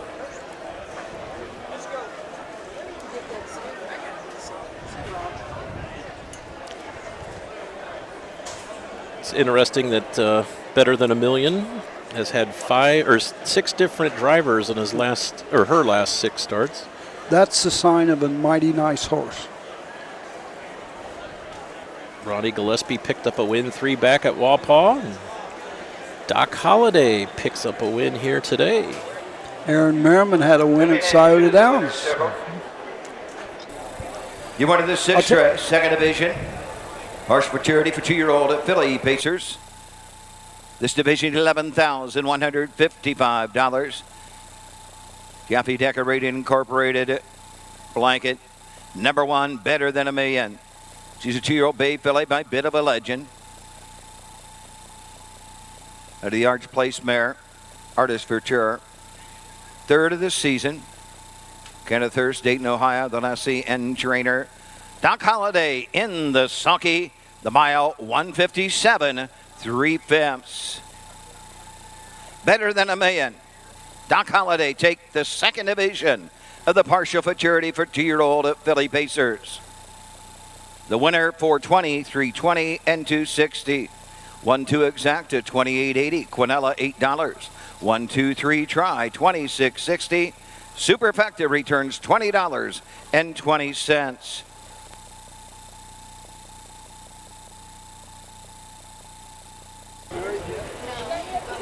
We turn the page to race number 5. Official. Number 1, Better Than a Million, the winner. Number 2, Victorious Farah, 2. Number 3, ATI Beach Please, 3. Number 4 was scratched. Number 5, Bluebird Alexis, 5. Number 6, April Hill High, 4. 157, 3/5. 29 and 4, 59, 128 and 3. Top down, 1, 2, 3, scratch 5, 4 on the bottom. So now we officially turn the page to race number 7, which will be the first division of the 3-year-old Colt and Filly and Gelding Trot. We have a mixed field of 5, and we'll look at all 5 when we come back after these messages.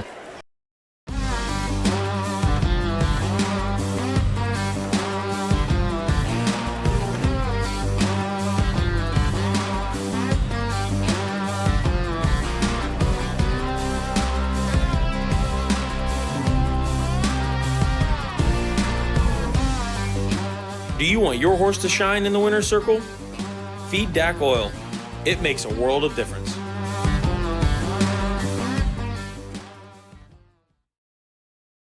Cool Winds Farm in Lima, Ohio is a full-service standardbred breeding facility that specializes in stallion management.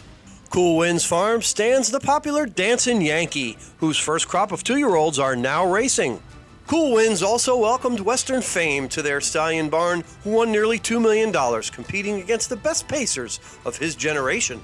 Be sure to inspect the Cool Winds yearlings at the Ohio Selected Jug Sale at Pickaway on Friday, September 15th.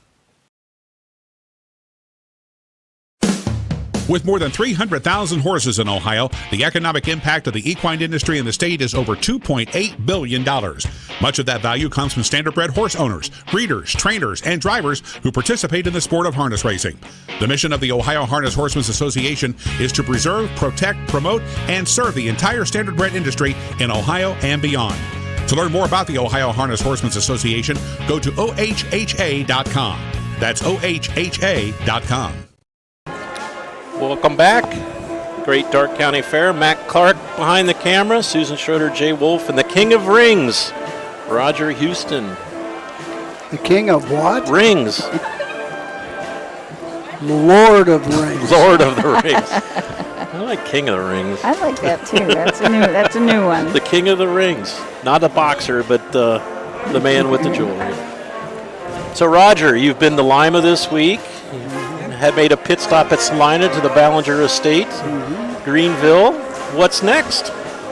Woodstock, Virginia.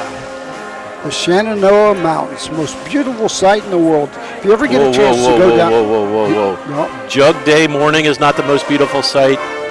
I didn't say that. I'm going to pin him in a corner. Next week, the most beautiful sight in the world. No, I mean it though. Yeah. You got the racetrack sitting there. And whether you look to your left, in front of you, to the right, behind, nothing but Shenandoah Mountains. Now, 81 runs right parallel with the racetrack in the county fairgrounds. But you can't see 81 from the announcer stand. So it just looks like it's nothing but mountains all the way around. There is a hotel that we stay at back at the quarter pole. I've often threatened to announce the races from the hotel room, actually. Now, this is a parimutuel meet. No, this is a county fair. Okay. But didn't they host a parimutual? That's starts, I believe, the first week of September. Okay. Yeah. And I think they race Saturday and Sunday for like 6 or 7 weekends. After Shenandoah, where do you head? Shenandoah, well, I'm down there on, got to get my days straight. Wednesday, Thursday, and Friday. Saturday, Canfield, 11 a.m., I believe. Mm-hmm. That's a nice drive. That's from a long Woodstock, drive. Virginia to Canfield, Ohio. And Do you make a pit stop at Cannonsburg? I will sleep in my own bed for about 6 hours and then get up and head to Canfield. Canfield, you got to go early because, let's see, on Saturday they'll have around 95,000 people at that Canfield Fair. People don't believe me, but their fairgrounds has traffic lights. Yeah. They have traffic lights in the fairgrounds. The parking lots are so big. The first time I went, I thought I'm never going to find my car again. Yeah. Well, Jim Shuley, I sent him up there one year to announce, and he parked, he said, nearly a mile from the grade. It's just unbelievable, the crowd they had there. So after Canfield, he's got to pull it. Just get to Delaware. When are you coming to Delaware? That's what I'm trying to get at. Well, there's a lot of water to go under the bridge before we get to Delaware.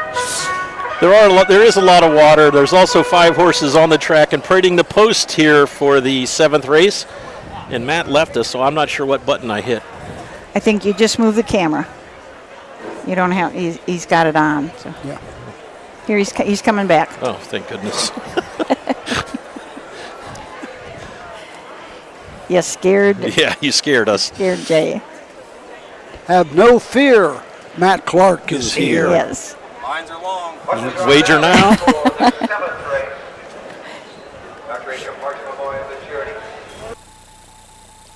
Total purse $16,700. This division for $8,350. Sponsored by Family Health Services of Darke County. These are the horses. Number 1 is Ruby Roundhouse, driven by Clint Coy. Doug Rideout drives the 2, Unforgettable.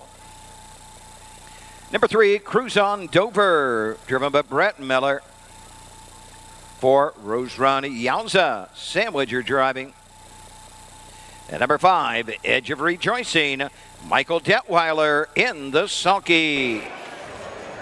Horses will take one score, then go to the gate. Number 1 is Ruby Roundhouse. Clint Coy will pick up the drive for trainer Doug Rideout, owned by Alan and Carol White of Indiana. This one has 4 wins in 20 seasonal starts. Was a winner last time out at the Indiana State Fair in their Fair Consolation Series.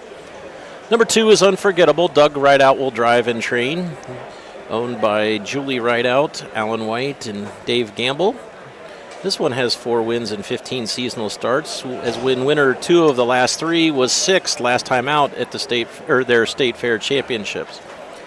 Number 3 is Cruise on Dover. Ryan Miller trains right here in Greenville for Miller Racing Stable. Brett Miller will pick up the assignment. 1 start as a 2-year-old, 13 starts as a 3-year-old, and has 1 win. That win was in 158-1 at Hoosier Park. Number 4 is Rose Run Yowza. Todd Luther, Greg Luther Racing. Sam Widger will now drive. 0 for 19 lifetime. Does have 4 second-place finishes. Was a 4th-place finisher right here at Greenville last time out. Rounding out the field of 5 is Edge of Rejoicing. Carrie Holman trains for Dwayne and Amanda Holman. 0 for 10 lifetime. Michael Detweiler will make the decisions in the bike. So after Woodstock, which is Wednesday, Thursday, Friday, Canfield Saturday and Monday, Labor Day, then we go down to McConnellsville for the 8th and the 9th of September. And an interesting there, on the 9th at McConnellsville, I've got to drive from McConnellsville to Northfield. Announce the races at Northfield Park that night. the 9th. I might need a State Highway Patrol escort or something like that, or Gold Sheet Bob probably fill in the first or second races before I get there, because I really don't think I can make Northfield till about 7 o'clock. And after that, we got Worcester on the 12th and the 13th, and then Delaware, Ohio for Jug Week. Now, have you ever announced $1 million race before? I'm not sure what the purses were for the Breeders' Crown in Delaware? 1995. At Delaware? No. Oh. I think they were. Was that at Colonial Downs? Yeah, Colonial. I think it's maybe 600,000-700,000, but I don't. No, never $1 million race. Will it add any additional pressure on you this year? Nope. No. You know me. 5,000 claimers, the same as a little brown jug. Well, you're hurting me now. You're hurting me now. Well, I've always felt the people that got that horses in that race deserve the good a call as I can give them. And no, I'm not disagreeing with that. Yeah. I just listen to more jug races on YouTube than I do 5,000 claimers from the Meadows in the 90s. I was being facetious. I don't even know if they still have 5,000 claimers. I think the cheapest claimer at SATA is now 7,500. I think so, 7,500. Most tracks have gone to that now. I think Dayton may have had a 6 claimer, but they did have, because Poster Pets. Yes. Frank's horse. Yes. Very unstable horse. Very unstable, yeah. Jay said that, not Roger. Do you think he's watching? Is he watching tonight? He may. He had family in, so he actually took the afternoon off, which is... What happened at Woodsfield? The lightning hit the... No, it was just a tremendous amount of rain and lightning. Okay. So since there's no cover, all the equipment got sopping wet. Oh. So they closed down and loaded everything up in the truck and took it home to dry it all out. The wild thing is they finished the race program. Yes. 5:23 was the last race. Well, here comes the race 7, so let's turn it up to Doug Bellinger. Here they come.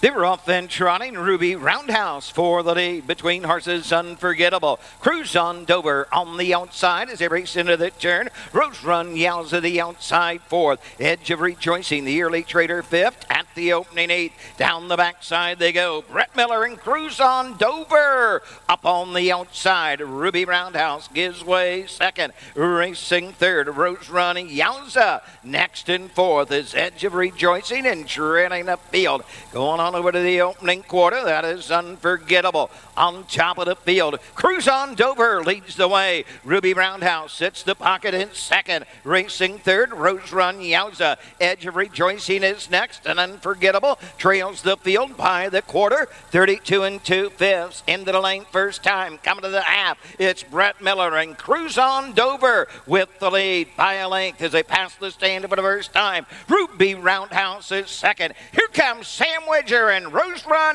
Yowza up on the outside, racing 4th. At the half, it is Edge of Rejoicing. Unforgettable trails halfway home, 103 2/5 on the 5/8.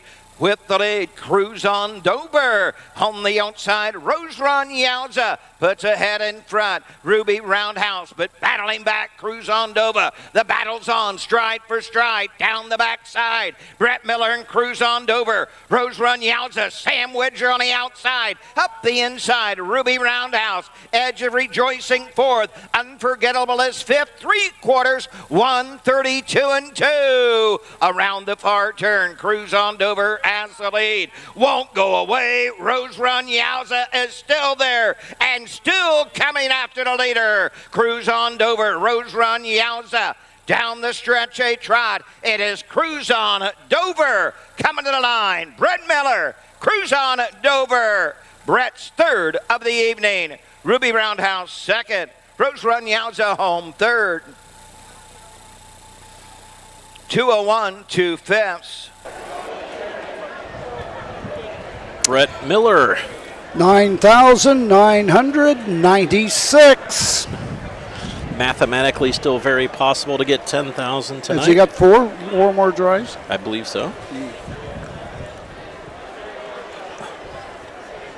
Susan and I are going to go down there to fight to be one of the zeros if he does get 10,000.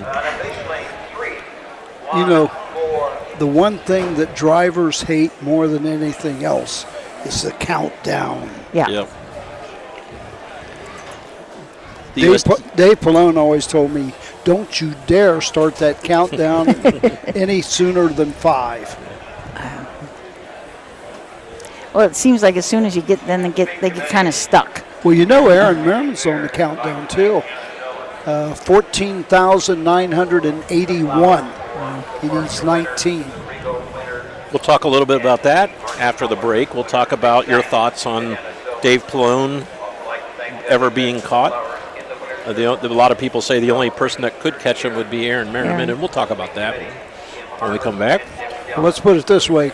Pallone has got 14 wins this week. Merriman has 2.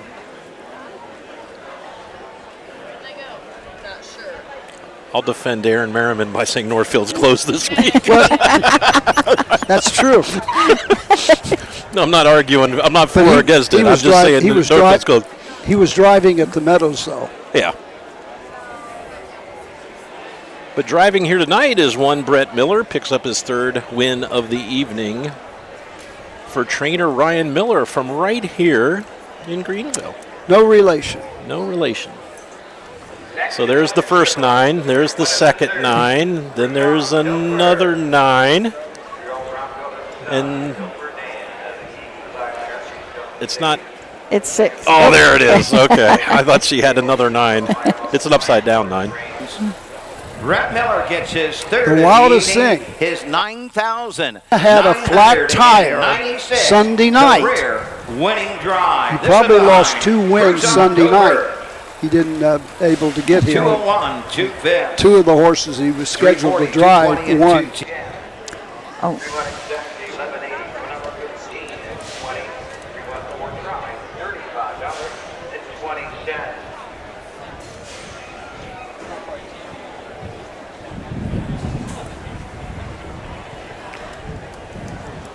Somebody asked about the 2 horse, and he did finish, so I think he was fine. Yeah. Number 2, Unforgettable 5.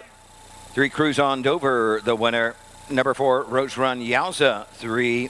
5, Edge of Rejoicing for the mile. 201 2/5, 32 and 2, 103 and 2, and 132. Top down 2, 5, 1, 3, 4 on the bottom. 8th race and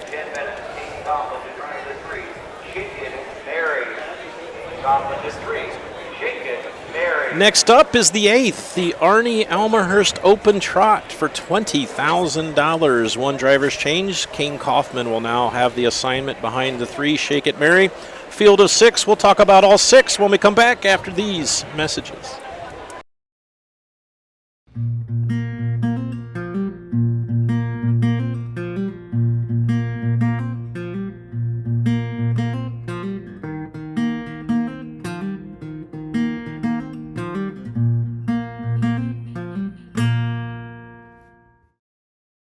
The Darke County Fair in Greenville is one of the biggest stages in Ohio County Fair harness racing. Holding its first fair in 1853, there's almost 170 years worth of standardbred racehorse history. Completely heard of for its time, the harness racing purse toppled $2,200 in 1898.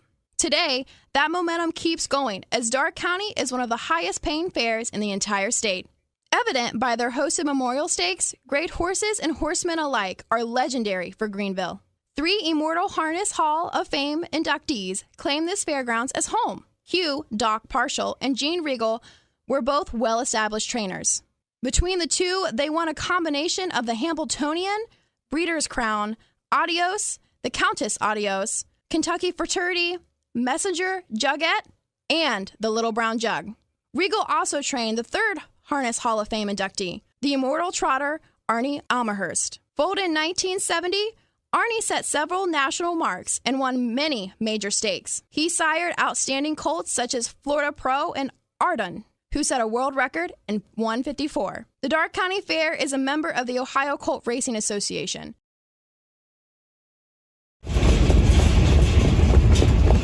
Hi, I'm Dean Gillespie, and I want to tell you about the Ohio Colt Racing Association. There's 19 member fairs, and they sponsor the Partial Futurity in Greenville, Ohio. You need to race in the OCRA. Great racetracks, great people. Bring the kids and come out to the fair, and remember, fair time is fun time.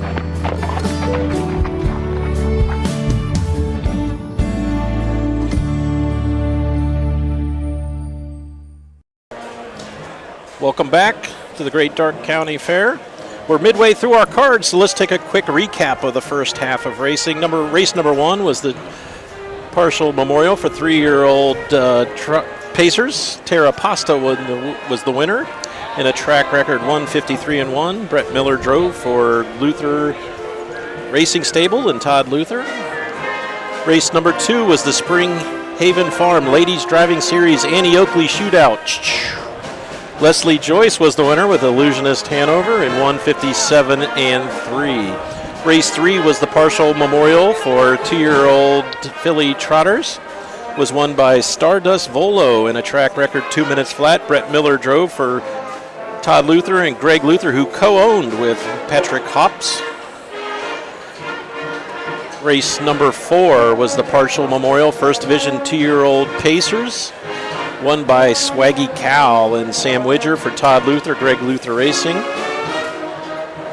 Race number 5 was the Great Lakes Amateur Series. Number 1, a Royal Line, and Stephen Olford was the winner. Terry Dieters trains. Time of that mile, 2 minutes, 2:01-2. Race 6 was the second division of the 2-year-old Pace. Was won by Better Than a Million and for Kenny Hurst, the Lessee, and Doc Holliday drove the winner in 157-3. Race number 7 was the first division of the 3-year-old Partial Trot. Cruise on Dover with Brett Miller for trainer Ryan Miller in his Miller Racing Stables. Time of this mile was 2:01-2. That brings us to the 8th, the Arnie Almerhurst. Great bunch of trotters in here. If you add up all their earnings, it's $1,000,007. So between the 6 of them, they've had 486 starts, and one of them has produced some babies. So quite Lane of Stone. Lane of Stone, yep. Saw a few cards earlier this year when he raced in the Signature Series and had Offsprings racing in the fair events. Yep, that was pretty cool. So take a look at the horses in this. Arnie Almerhurst, My Pal Sparky, Cam McCowan is scheduled to drive for trainer Jessica McCowan. Jessica McCowan also owns. This is a 5-year-old Uncle Peter. It's had 41 lifetime starts, $78,000 in earnings, a 3-year-old Mark, a 157, taken at Northfield Park. Finished second his last start out right here at Greenville in the Signature Series.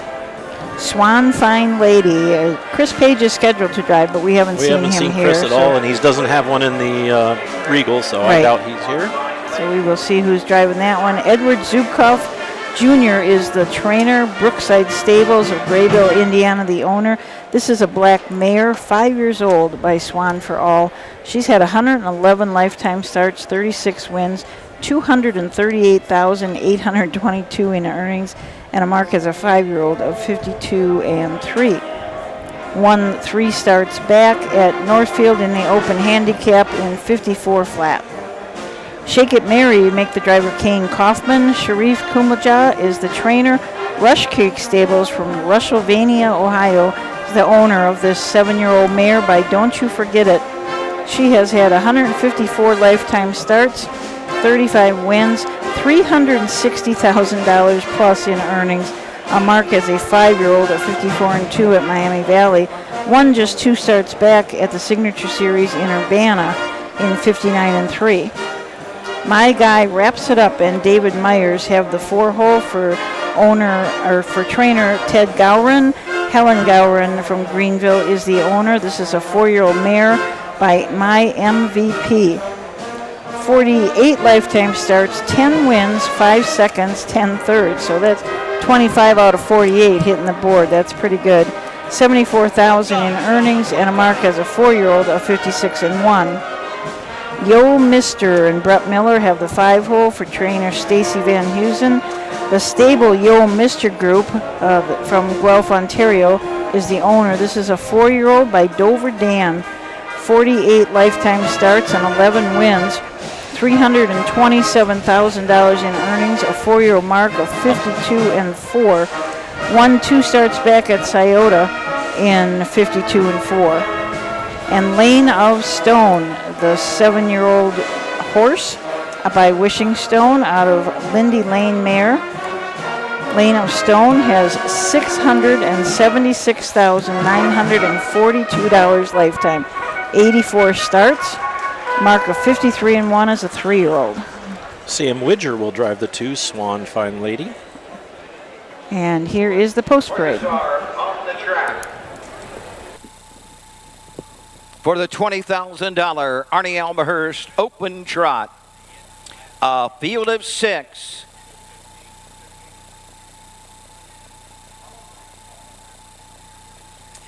Number 1 is My Pal Sparky. Lifetime earnings $78,522. Cameron McCallan drives the 1, My Pal Sparky. Sam Widger the 2, Swan Fine Lady, with earnings of $238,000. The 3, Shake It Mary, and driver King Kaufman, $360,000 for the 3, Shake It Mary. The 4, My Guy Wraps It Up, David Myers drives. $74,000 for My Guy Wraps It Up lifetime. Here's the 5, Yo Mister, and driver Brett Miller, $327,000 lifetime. And rounding out the field, number 6, Lane of Stone, $676,942. Jeff Nysonger in the sulky. Impressive group of 6 here for the Arnie Almahurst Open. Number 5, Yo Mister, comes in off of a 2nd place finish at the Open and down at the Red Mile. The winning time was a world record, 1:49.4, so this one was only 3 1/4 lengths back, timed in 1:50.2. 4 Ohio breds, 2 Indiana breds in the Arnie Almahurst. And we were talking about Lane of Stone and how he's been pulling double duty. He's been racing and breeding. He had 4 starts earlier in the year at Miami Valley Raceway, and the last start was January 25th. Then he took some time off to breed some mares and came back in August. Started at Wapakoneta and won his last start at Scioto Downs in 54-3. Number 1 is My Pal Sparky, co-bred by Chris Beaver. The dam of this, G. O'Keefe, has thrown up a horse by the call What Up G, who's been racing well on the Sire Stakes this year. Now under the stable of Jessica McCown and her husband Cam. You said this is a great bunch of trotters for this Arnie Almahurst. Ed Subkoff gave me a call this afternoon. He says, don't overlook my mare, Swan Fine Lady. Been racing at the Opens at Northfield and Scioto. Obviously has some quality. Was a winner 3 back at Northfield Park in 1:54 with Kurt Sugg in the bike that evening. I know Ed was hoping that Chris Page would choose to race here tonight, but that is not the case. Well, Scioto started late because of the heat as well, so it would have been hard for the Sam Widger. I'm almost going to say that this tonight might be the first night he's ever raced at Greenville. I just don't ever remember him coming over here. I've been here for the last 5 years, I think. I bet you he's on the board. I bet you he was here in 2019. You think so? Because he set the track record with I Know My Chip in the Arnie Almahurst. Oh, really? Yeah. Track record board right behind. Well, that's a different Widger. Yeah, that's Sam the 5th, right? Yeah. Sam D. Widger, well, not Sam Widger. He hasn't driven too many times. No, not too much. Not. We'll give you that. But now that he's spending the summer here, yeah, there's a good chance to come here to Greenville and it drive. kind of surprised me. He left Indiana, racing almost exclusively at Scioto Downs. He had a very impressive winter meet there at Miami Valley, and I just think he decided to stay. And he's picking up a lot of drives for the Luthers, and as many horses as they have, you're almost guaranteed to drive every race with the Luther barn. I talked to him a month or so ago at Scioto, and he just said he just kind of likes it here. It just everybody's really nice, and he just is enjoying being here. Hasn't moved here yet. Hasn't moved his family. So well, looks like they're going to the gate. Starter has called him to the gate. Each roll is post time. Who you picking, Jay? I'm going to go with the stable horse. You can't go away from the stable horse, Yo Mister. Susan? my heart has to go Lane of Stone. Oh, I'm not disagreeing. I'm just saying we probably got a lot more fans watching from the stadium. I'm going to take Swan Fine Lady. All right. You're a man of your word.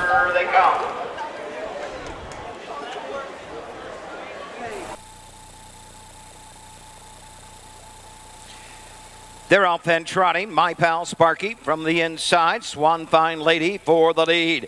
Racing second is Shakin' Mary. Taking a tuck third. Yo Mister up the inside. My Pal Sparky racing on the outside. Lane of Stone and trailing the field. My Guy wraps it up as they head up the backside. Going to the opening quarter. On top of the field, Sam Widger and Swan Fine Lady lead the way by two. Shakin' Mary next in second. Then it's four back to Yo Mister in third. As they race around the turn, My Pal Sparky is next, followed by Lane of Stone and trailing the field. My Guy wraps it up, 28-1 for the opening marker. Round the turn to the 3/8. Swan Fine Lady shows the way. They come into the lane for the first time in the Arnie Almahurst. Racing second, Shakin' Mary. Yo Mister is next. Swan Fine Lady, Lane of Stone. My Guy wraps it up, straight alignment. No movement as yet. The leader at the half. Swan Fine Lady, second, Shakin' Mary, right there, third, Yo Mister, 5 from the front.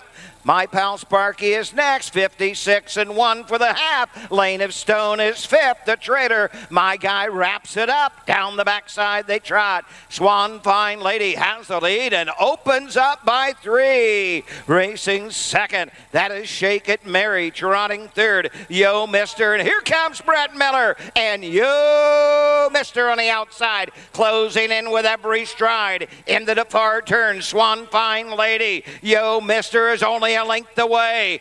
Round the final turn, Swan Fine Lady with the lead. Yo Mister on the outside, 3/4, 125-3. They're on their way home in the Arnie Almahurst with the lead. Swan Fine Lady, Yo Mister. Swan Fine Lady can hear the hoofbeats of Yo Mister. Yo Mister and Brett Miller, his fourth of the evening.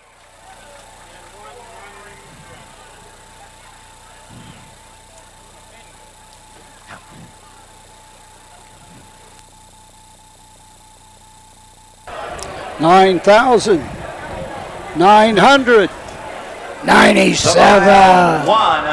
I thought I had a winner at the 3/4 pole. Yeah.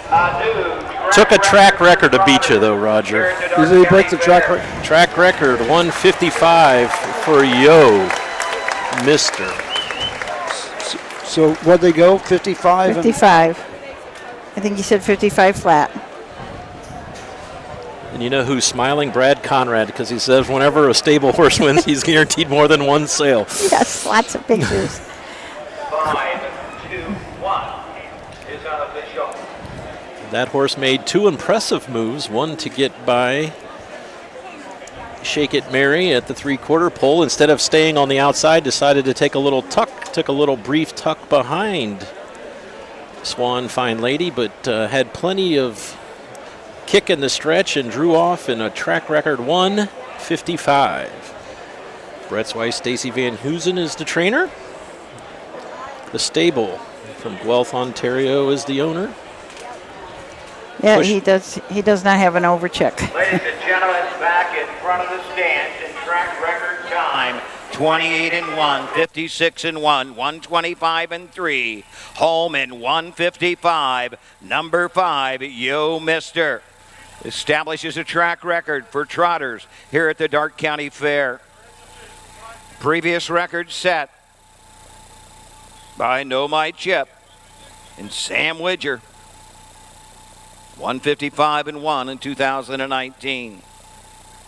The signs behind Brett Miller say 9,997. Brett's fourth of the evening. Yo Mister, 4-year-old big-olded son of Dover Dan. Out of the Conway Hall mare, My Lady Lindy, 7th of the season.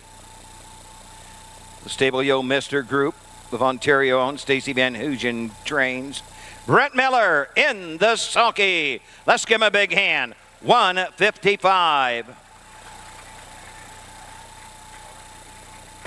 It is possible because he's got 4 drives. Yep. He needs to win 3 of the 4 to get 10,000 tonight. If he would have played his cards right, it could have been Charlie May for 10,000. If he would have won more races earlier in the card, he could have. My pal Sparky, 3. 2 Swan Fine Lady, 2.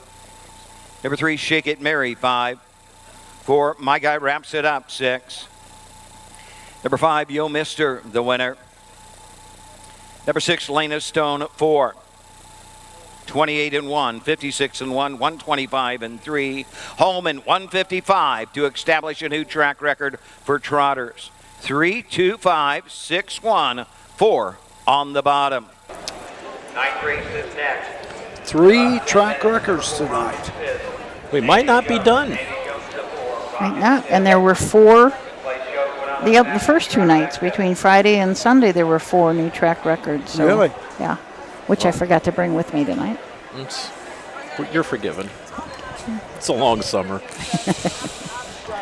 We turn the page to the youth, the future of the sport, the Terry Holton Youth Driving Series, a field of 5. We'll talk about all 5 drivers and horses when we come back after this. For over 100 years, the values at CoverLink Insurance have been clear. Do the right thing. These values have been at the forefront of what we do, and that will never change. At CoverLink Insurance, you're a person, not a policy.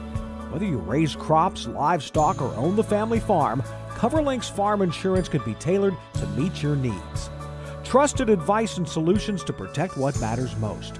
Great service from great people, CoverLink Insurance. Athletes, they come in all shapes and sizes. They catch, they leap, they run. Some athletes even come with 4 legs and paws and hooves. When these beloved family members need care, remember the Ohio State Veterinary Medical Center. Ohio State experts wrote the book on exceptional animal care and know how to get our best friends back on their feet. The Ohio State Veterinary Medical Center.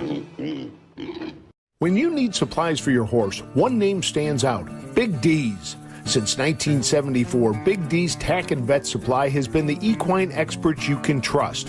Whatever your horse needs is available at Big D's Tack and Vet Supply. Visit the retail outlet in Streetsboro, Ohio, or order online at bigdweb.com. Most orders shipped that day, or call 1-800-321-2142. Big D's Tack and Vet Supply.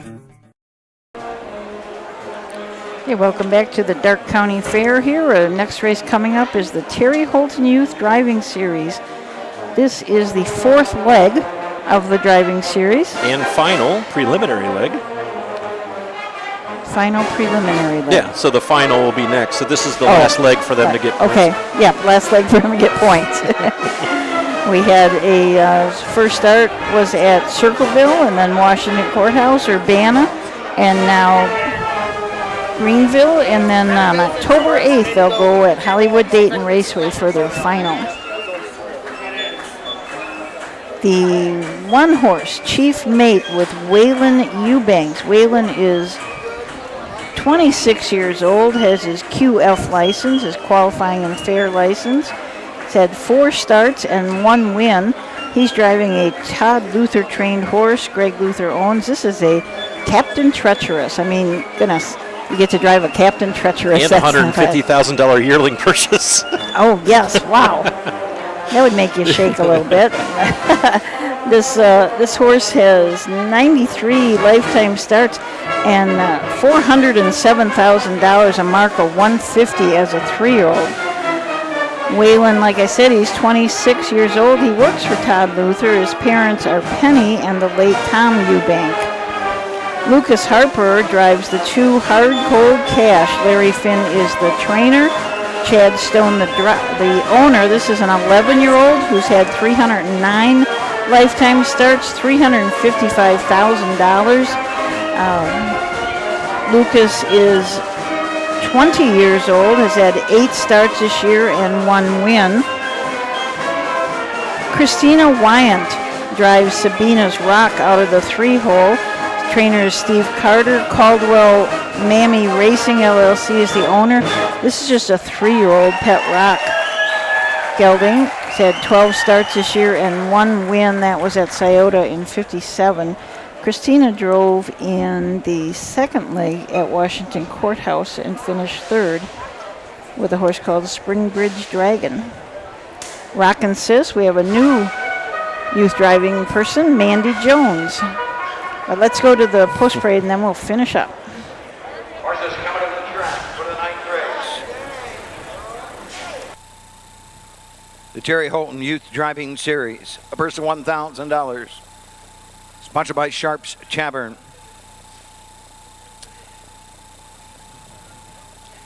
The 4th leg of the Terry Holton. The final to be raced in about a month at Hollywood Gaming Dayton Raceway. These are the horses. Number 1 is Chief Mate. Waylon Eubank drives. Number 2, Hard Cold Cash with Lucas Harper. Number 3, Sabine's Rock, Christina Wyatt, the driver. Number 4, Rockin' Sis, driven by Mandy Jones. And number 5, Blazing River, D. Sanders in the sulky. Win place show, Quinella, Zach to trifecta. Okay, so we were up to the 4-horse Rockin' Sis, Mandy Jones. This is Mandy's first time in the youth driving series. She does drive quite often in the ladies driving series, but her Mr. first Johnson time, couldn't make it, so they found another. obviously they don't want to scratch, so Right. Mandy stepped in, so thank you to her. This is as I said, a 3-year-old pet rock. It's got $15,000 earned, a mark of 56-1 at Hoosier Park.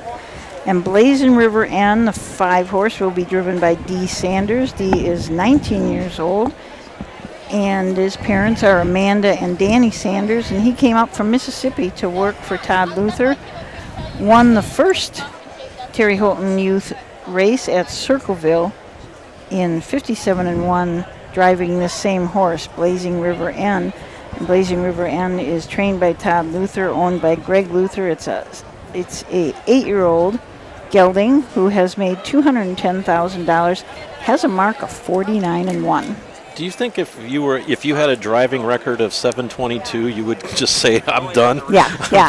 I'm retiring with a UDRS of 722. D. Sanders has that 722. I think we would be remiss if we didn't thank to the owners and trainers, Yes. because these horses were racing for $13,000 and $15,000 at Scioto Downs and are very competitive. And they're racing tonight for $1,000. And I think they understand that it's important that these young people have quality animals to drive in this Terry Holton series. I mean, Chief Mate could be racing in the Open at Scioto, and it's racing for $1,000 here, just to give Mr. Eubank some more experience with a quality horse. So hats go off to all the trainers and owners and connections of these 5.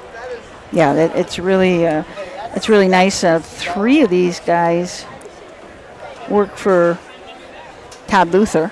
Now, if D wins tonight, if you notice, the last start for Blazing River was here at Greenville with the boss, Greg Luther, in the bike, and finished second by a neck. So if D wins, especially if they go in 56-2 or faster, someone might have a little bragging rights tomorrow at the barn. Yeah. You know, it doesn't show, but I think Christina Wyatt, didn't she win a race Sunday night? I believe she did. I think you're right, yeah. So that means every driver in the field has won at least one race this year. Mandy Jones, I know she's got 6 wins this year. I know that before the first race at Circleville, they said that these guys that work for the Luthers were having a lot of fun just talking about it. Matt was talking to Dee Sanders the other night, and we were hoping that he might come up here after he's done racing. Of course, if they got 17 horses in, he might be busy. Oh, up to talk to us. To talk to us, yeah. I thought he's already in Ohio. Oh, no, I'm sorry. He After was- the races, he's going to go back to Mississippi? No. Oh, you mean up here? Come We'd up be here and glad talk to have him. us. That would be fun. But You like know, I said, we just jinxed him then, because Yeah. we talked about his 722 Yeah. driving percentage. Terry Holton was a longtime trainer out of Newark, Ohio. Had a horse by the name of Playboy Hanover that first comes to mind when I think of Terry Holton. I always think of Playboy Hanover. What about you, Mr. Houston? Too many to even Yeah, remember exactly. that. Yep. Terry's son Ryan is a trainer, and I'm not sure if he's driving much anymore, but he's also a director for the OHHA, so thanks to the Holton family for keeping this alive. Roger, I pulled out the program from 1979. They had the drivers, this same series, obviously with not Terry's name on it, raced at Delaware. There was a trainer by the name of Steve Carter who participated, a young driver by the name of Brian Brown, Dean Gillespie. So, I mean, some of the names that you see in the program every night started out in this very series. So, field of 5 going postward in the final preliminary leg of the Terry Holton Youth Driver Series. We'll send it up to Doug Ballinger for the call. Rolling behind the gate for the Terry Holton. And here they come.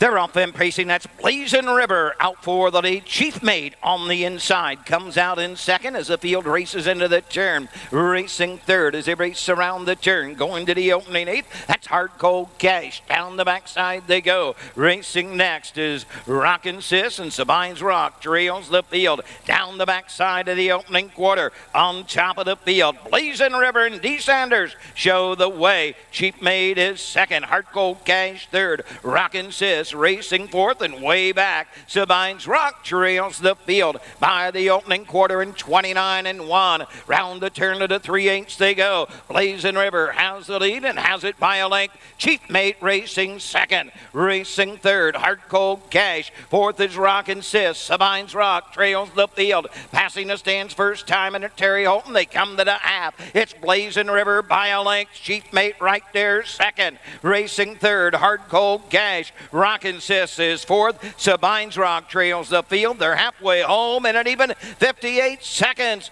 On to the 5/8 they go with the lead. Blazing River by a length. Chief Mate right there second. Racing third, Hard Cold Cash. Rockin' Sis fourth. The Trader Sabine's Rock. Midpoint of the backside. Still chasing. Blazing River to the 3/4. Chief Mate is only a length away. Hard Cold Cash. Top three separated by 3 lengths. Into the turn. Rockin' Sis trailing Sabine's Rock. 3/4, 1:26-2. Around the far turn, they come to the top of the stretch in a Terry Holton. Blazing River the leader. Hard Cold Cash will come to the outside. Racing third.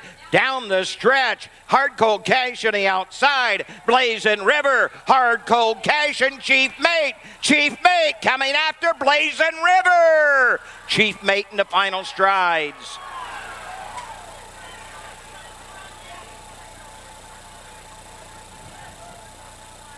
$156.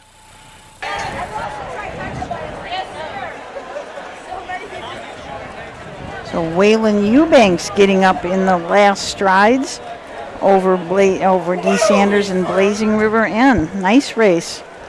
A couple of them got far back. I'm not sure what happened to Christina's horse, but he made took a bad step in the first turn. Chief like Mate was part of that package at the beginning of the Greg Luther extravaganza. Yep. When he purchased, $3 million worth of horses in a single year. And picked that this was one up of at 3-year-old, I believe. Yeah. That's one of the biggies. But Waylon Eubanks, boy, was he patient. He sat behind Dee Sanders, and about mid-stretch, he pulled out and pulled right away, and kind of gave a little Brett Miller salute there with the whip a little bit. That's exactly what David Myrick said. Nice, patient drive by Exactly. Whalen. Number 2 unofficially was Blazing River and D. Sanders. Lucas Harper with the 2 was unofficially in third. Time of this mile, 1:56. Is that the 4th win tonight for Todd Luther, I think? Yes. Yes. Is it 17 or 19 horses he's racing today? He had 17, and then one yeah, scratch, so scratched. it's down to 16. Of all horses, 2 Luther brothers. Luther brothers were ready for a big night except for the horse Luther brothers, and he didn't make the trip. No, I don't know if he's raced. What also is impressive, if the first half in 58, the second half in 58. So Don't- well-rated mile by Don't these let guys. me forget to tell the story about can't find good help in the 11th race. Don't let me forget. I joked with some folks that whoever finishes last among the Luther stables has to babysit the baby Luthers while Todd's out of town. Greg Luther down in the winner's circle waiting for his horse and his help to come back. I think Whalen's kind of taking his time. I would too. Soak Enjoy it in. it. Whalen picks up his second career win in 5 starts. Young drivers and amateur drivers take forever to get to the winner's circle. You got to soak it in, Roger, right? Yep. Dang tootin'. Enjoy the moment. Is it true during your amateur career you would take 2 laps before you'd come back to the winner's circle? Not 2, no. I never did what Anthony McDonald did, though. Remember what he did a couple years ago at Delaware? He was talking to the fans as he's coming back and ran over Dave Miller. Mile 1:56. And I got the picture to prove it.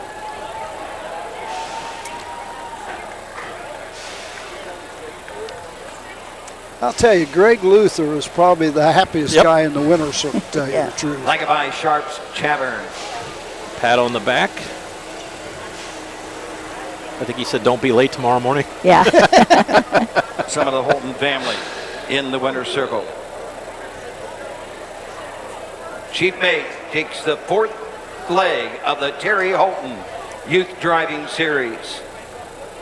Terry Holton, harness racing Hall of Famer in Ohio. Now, if we were smart, we would have held the big 2 behind Past him. Ohio Harness Horsemen's Yes. Association Director. Chief Mate, Waylon Eubank, 156. 580, 320, 210, Exacta 460, Quinella 380. Try, $9.40. Here's your complete order. Finish number 1, Chief Mate, the winner. Number 2, Hard Cold Cash, 3. Number 3, Sabine's Rock, 5. Number 4, Rockin' Sis, 4. Number 5, Blazing River, 2. The mile, 156. 29 and 1, 58, 126 and 2, 135, 4, 2 on the bottom. That brings us to the 10th. What we've all been waiting for. The $35,000 Gene Regal Memorial, a field of 5, featuring Section Line Big Rye and Charlie May. And we'll talk about all 5 when we come back after these messages. The thrill and excitement of Grand Circuit Racing returns to the Delaware County Fairgrounds. Make your plans to attend the 78th Little Brown Jug. You win the Little Brown Jug! Little Brown Jug Week starts Sunday, September 17th with the 78th Little Brown Jug Thursday the 21st.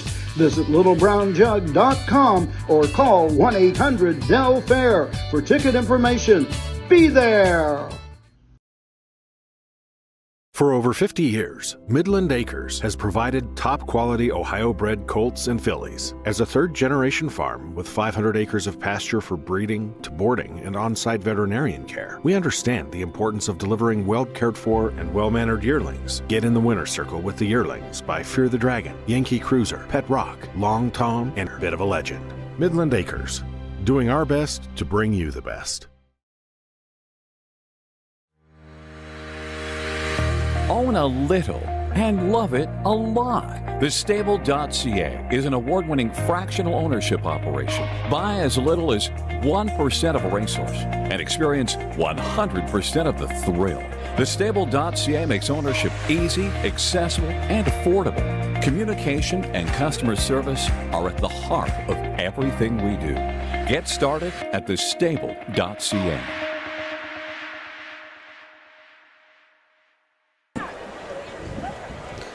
Welcome back to a beautiful evening.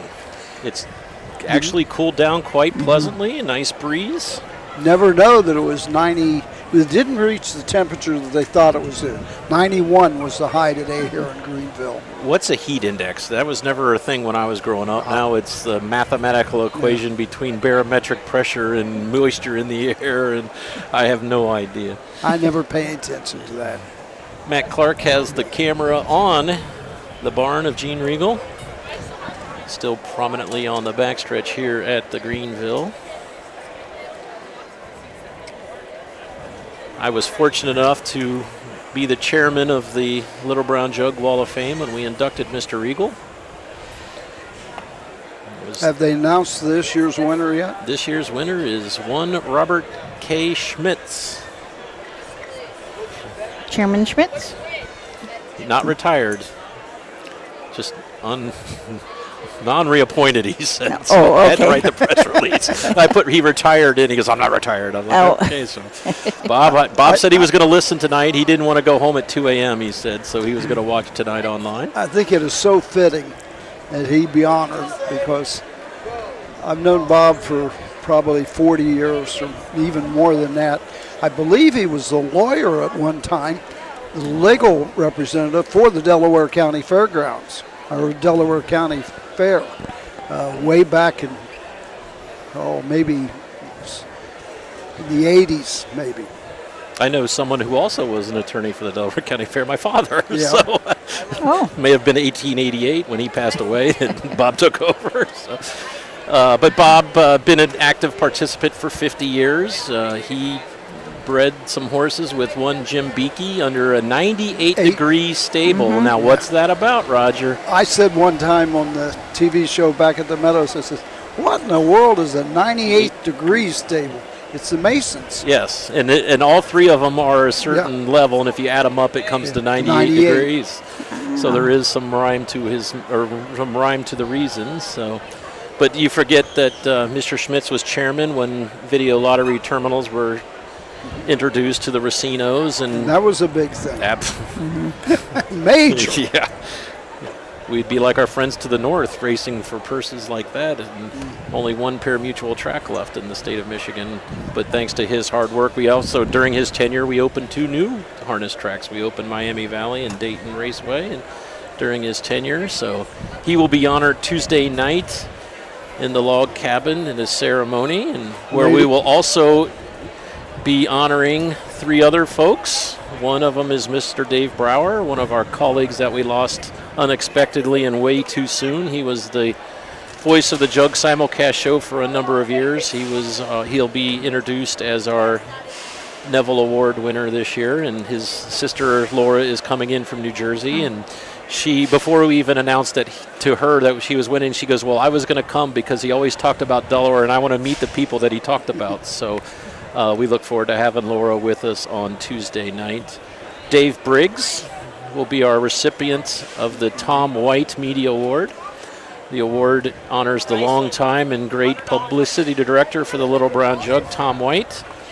Dave Briggs was the editor of the Canadian Sportsman magazine for years and years, and is currently the editor of Harness Racing Update from Canada. And then our lady pace this year is Kathy Parker, the recently retired editor for Hoofbeats in the Harness Racing and Fair World, Horseman and Fair World. So here are the Regal participants. These are the horses. Number 1, He's a Dickens. Lifetime earnings, $161,000. A market Souda Downs of $152. Jeff Nysonger drives the 1. He's a Dickens.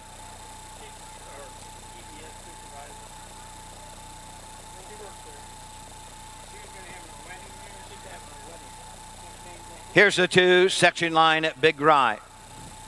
$975,000 lifetime.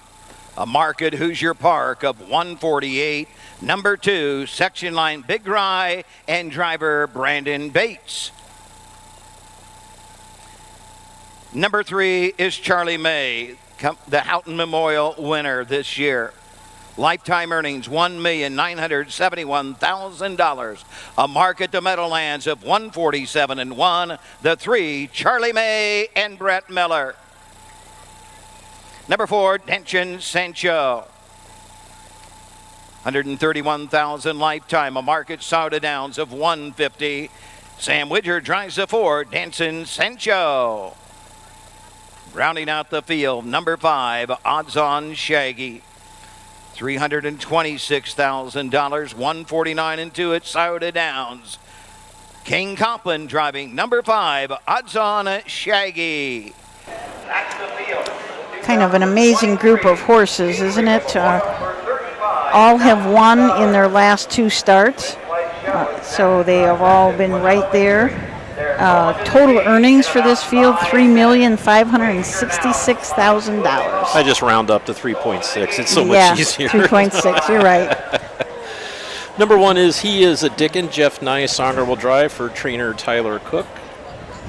This one was a winner last time out right here at Greenville in the Signature Series. Won by a neck at 154-3 with Jeff Nyesonger in the bike that day. 5 wins and 23 starts, 13 wins lifetime. Number 2 is Section Line Big Rye. Brandon Bates will now drive for trainer Steve Bowder for his cousin Harold Lee Bowder. This one has 46 career wins, 3 this season. Was a winner 2 back at Sauda Downs in the Open and won 50-2. Number 3 is Charlie May. Steve Carter trains for Don Tiger. 2 wins, 5 seconds in a third, and 8 seasonal starts. Those 2 wins were probably the biggest of the season in the open pace. In the William Houghton in 147-1. Next 2 weeks later, came right back at Sauda Downs and won 147-4. Number 4 is Danson Sancho. Todd Luther trains for his brother Greg Luther. Sam Widger will drive. 3 wins and 14 starts this season. Was a winner last time out in a condition event at Sauda Downs in 150 flat. That horse also raced in the Holton Series 4-back with Wyant Eubank, the winning driver that day as well. Rounding out the field of 5 is Odds On Shaggy. Virgil Morgan trains for Bottom Line Racing and Operation Horsepower of Florida and Kentucky. King Kaufman will drive. Was third place finish in the Charna Presidential Pace at Northfield Park on Milstein night. Was a winner 2 back at Sauda Downs and won 50-1. I was looking at their per start earnings, and He's a Dickin' started out, average per start $1,990. That's a nice per start. Then we go to Danson Sancho's, who lifetime per start earnings $3,979. Then Odds On Shaggy, $5,400. Then Section Line Big Rye, whose average is $8,199. And then we move to Charlie May, who averages $34,000 per start.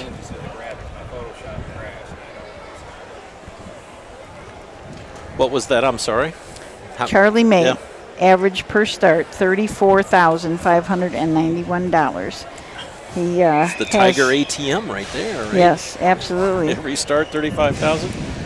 Matt wanted to let us know that the graphics on the screen cannot be changed with any driver's change. The Photoshop has crashed and he doesn't want to restart, which we completely understand. So, number 1, He's a Dickens will be driven by Jeff Nyesonger. Brandon Bates will be on the 2, Section Line Big Rye, and Kane Kaufman on the 5, Odds On Shaggy. You talked about, obviously Charlie May, the class of the field, but $5,000 a start for Odds On Shaggy, and not a lot of stakes events there. That's a lot of $20,000 condition events and $30,000 opens, right. And so quite an impressive career that the 5-year-old Racing Hill gelding.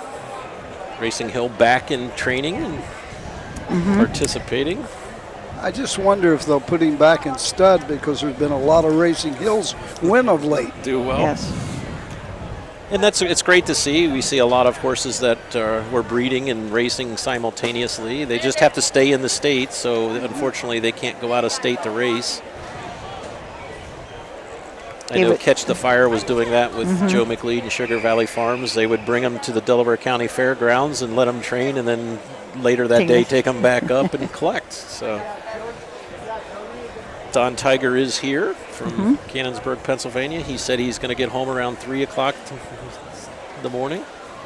He was at Woodsfield yesterday when they got rained on. He was helping with the broadcast. Was an impressive second place finisher last time out in the Dan Patch. Was in the second tier from post 10, finished second. Beaten less than 2 lengths and individually timed in 1:48 and 2. Pretty impressive last 4 miles, 47.1, 47.4, and 48 and 2. Did you ever think, Roger, you'd see that kind of speed and consistency? It's wild. When Fan Hanover went in 150 at the Red Mile, everyone was like flabbergasted. You know, a filly went in, or a mare went in 150. What's the world coming to? Well, I'll even go time trial, Steady Star, 152. Gee, Merry Christmas. Everybody's said, they won't break that They won't record. break that, yep. That'll be on the books for years. Now 2-year-olds go 152 in training miles Yeah. or in qualifiers. What, did one go in 150 just last week down at the Red Mile? Yeah. Egocentric or something like that? Geocentric, yep. Brian Browns. trainee. I believe he's a brother to Confederate, or one of the 3-year-olds from Diamond Creek Racing. Yeah. Okay, they are headed to the gate for the Gene Winning Regal. the Little Brown Jug in 1993 with the Great Life sign. And all the horses that I just mentioned trained right here at the Darke County Fairgrounds. A field of 5, He's a Dickens, Section Line Big Right, Charlie May, Dancing Sancho, and Odds On Shaggy. Mike Wepkenberg has them all lined up and ready for a start. And here they come.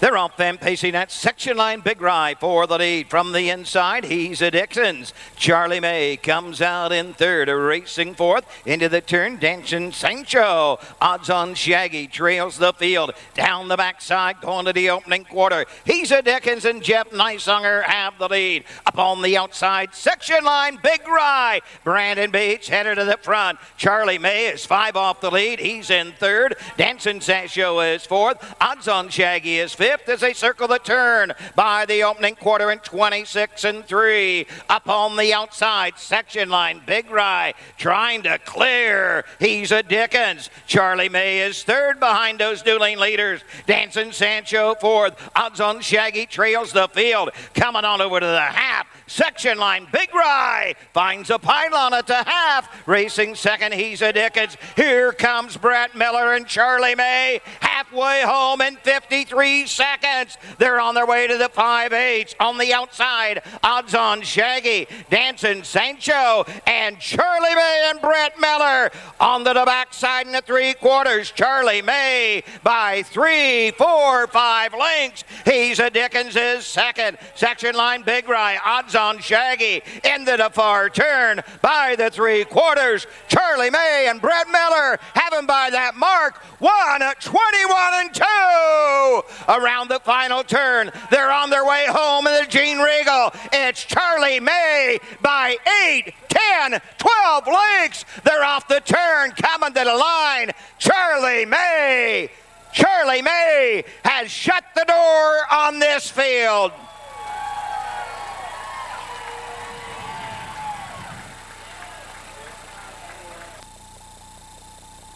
The mile 150. Charlie May and Brett Miller, 26 and 3, 53, 121 and 2, home in 150. Unbelievable.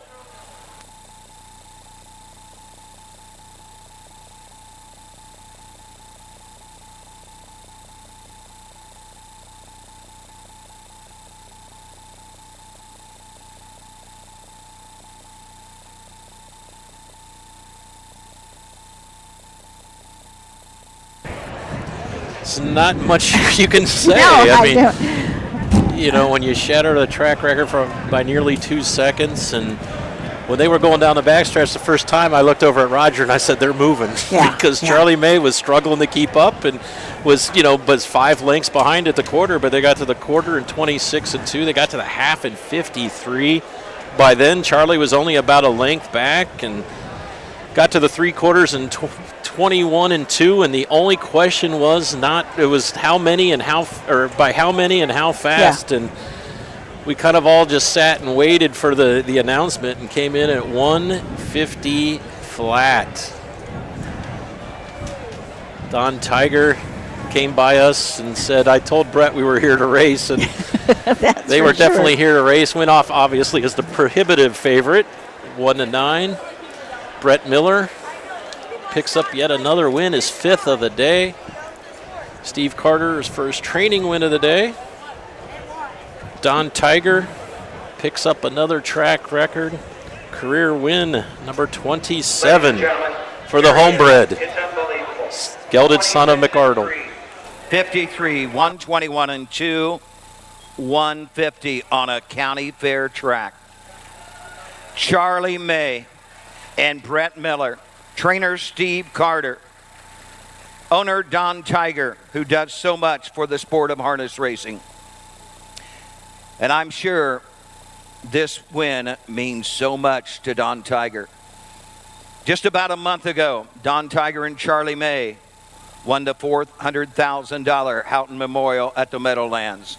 But I'm sure if you ask Don Tiger, this win here at Darke County Fairgrounds means just as much to him and Charlie May. For Brett Miller, 9,998. Can he do it tonight here at the Darke County Fair?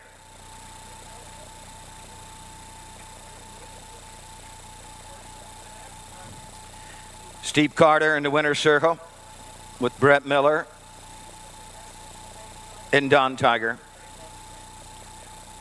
Charlie May in 58 lifetime starts has been to the winner's circle 27 times. 16 seconds, 4/3. A mark of 147-1, which he took in the Houghton Memorial just about a month ago.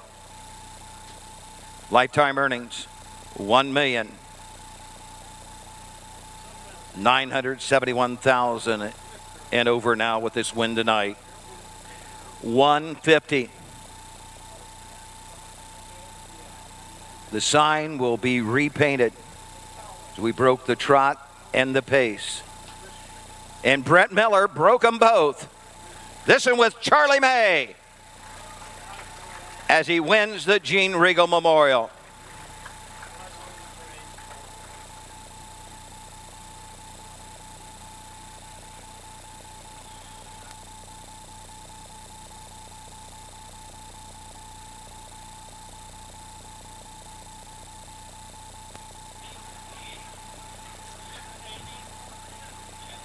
Sure, we're going to be going to the winner's circle for some comments from driver Brett Miller.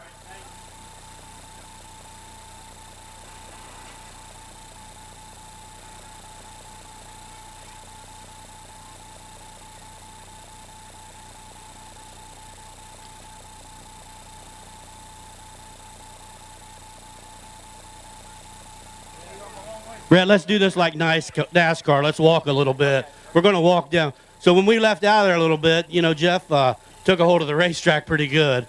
Don't think I've ever seen a half like that here. What were you thinking? Yeah. When they left the gate, Jeff Nisonger and Brandon Bates, they were leaving so hard. And going to the quarter pole, I was thinking to myself, well, one of them's going to have to surrender, but neither one of them did. And when they were going to the half, that was setting up absolutely perfect for Charlie. And then heading for home, obviously it's in the bag. We're thinking, don't fall off, like like the movie. Yeah, absolutely. He's such an incredible horse. This has just been some kind of a pleasure to get to drive him. Well, it's a hell of an honor to have you and him here and Team Tiger, and we really appreciate it. Let's give him a hand, everybody. Thanks, Brett. Thank you. Results are official. Number 1, He's a Dickens, 5. Number 2, Section Line Big Rye, 4. Number 3, Charlie May, the winner. Number 4, Danchin Sancho, 3. Number 5, Odds on Shaggy, 2. 26 and 3, 53, 121 and 2. The mile, 150. A new track record. How many years will it stand? Top down 5, 4, 1, 3, 2 on the bottom, 220. 220 for the winner. On to the 10th. Scratch number 1, Luther Brothers. Scratch number 1. Luther Brothers. Jeff Nysonga drives the 4, Tom Swifty. Sam Widger the 7, My Name Jeff. Win place show, Quinella, exacta trifecta on the 11th. They were live in the winner's circle with Don Tiger, the owner of Charlie May. And I got to tell you, Charlie's 5 now, right? Yes. I believe this is his 3rd start here, right? Yes. Kind of like a hometown horse, huh? Yeah, very much so. The guy, everyone from Darke County has been fantastic to us, and had a little sour taste in my mouth last year because we didn't get it done. So we came back here with a game plan today. I talked to Brett probably about 5-6 days before the race. I said, hey, we're going to race today. So, you know, we're not just going to go around the track. So we're going to put him in gear. And luckily we got a real good setup, but he had more pace. He could have went a little bit more. But it was a good show for the fans. So, well, we sure loving you here. You know, I was reminded earlier I was talking about last year. I'm like, you know, Charlie May got beat here. And they're like, hey, he had a tough mile. Does this horse ever, of course, tonight we had your short field, but does he ever draw in, especially in a big race? no, he's been a terrible drawing horse, but the good part about it is he overcomes it. He overcomes a lot of things that maybe don't go perfect for him, but he's been a treat. But very important, I want to say that I'm going to donate $5,000 of today's earnings to the track for the horsemen to make sure we have racing next year. And in addition to that, these shirts that I did a couple years ago, I'm going to get them made up that say Gene Regal Memorial, and we're going to make sure we give $500-600 away next year, the opening day of the meet. Don, we love you. Appreciate it so much, brother. Thank you. Congratulations. Well, Susan, if you were there when Falcon Sealster won at Delaware in 51, you'll always remember it. And if you were lucky enough to be at the time trial when Niatros went his mile, and there'll be a few thousand people that says I was there when Charlie May went in 150. And, you know, Yeah. I'm not trying to wax poetically, but, you know, you and I have seen an awful lot of horse races between us. And I think you and I both looked at each other and says, wow, because, you know, 150 on a fair track, and Matt Clark's trying to guess when this one will be broken. Will it be your grandkids that get to see it broken? But, you know, I mean, when you break a track, I mean, 151 and 4, and you break it by nearly 2 seconds. And like Don said in the winner's interview, I mean, at that point, Brett's just along for the ride and didn't push it at all and stopped the timer in 150 flat. And you're kind of wishing it was, you know, was it just a tick faster? Could it be 149 and 4? Because, you know, there's something about that 150 barrier that is magical. And that effort tonight was magical. And it was. We're pleased to bring it to you, and we're pleased that Don Tiger is willing to share his, you know, once-in-a-lifetime horse with the fans here in Darke County. This is his 3rd start. He has 2 wins and a second now here at Darke County Fair, and awful lot of orange Tiger shirts. So something tells me there's going to be 500 more next year. So Yep. so you can retire your old ones and come back and get new ones next year. So. What a great ambassador for the Yep. sport that Don Tiger is, and he's just been so good to the fans. Now, what fun! How do we come down off of that and go to a commercial break? But we have to pay Matt's salary, so why don't we go to a commercial break?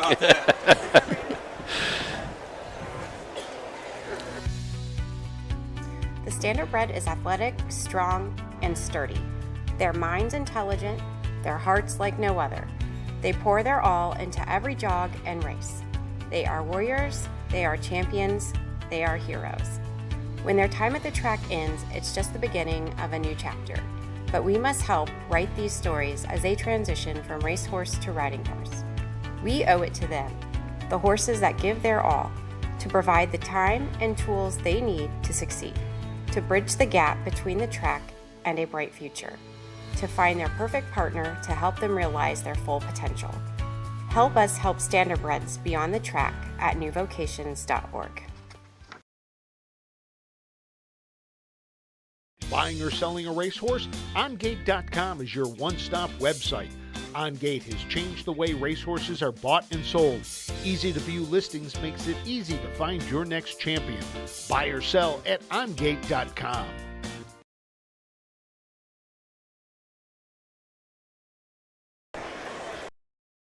The horses are on the track for the 11th race. The Partial Memorial. Second division of the 2-year-old trot for $13,435, sponsored by Hamilton Auto Sales. Scratch number 1, Luther Brothers. Jeff Nightsonger will drive the 4. Sam Widger drives the 7. These are the horses. Number 2 is Pilot Air. The driver, Doug Rideout. Number 3, Can't Find Good Help, driven by Brett Miller. Number 4 is Tom Swifty. The driver, Jeff Nightsonger. Number 5, Joint Enterprise. Bruce Schmidt drives. Number 6, Swan, Hell of a Rush with King Kaufman. And number 7, My Name Jeff, Sam Widger in the sulky. So I need to do it. Yes, winning of the races, we find him. Okay.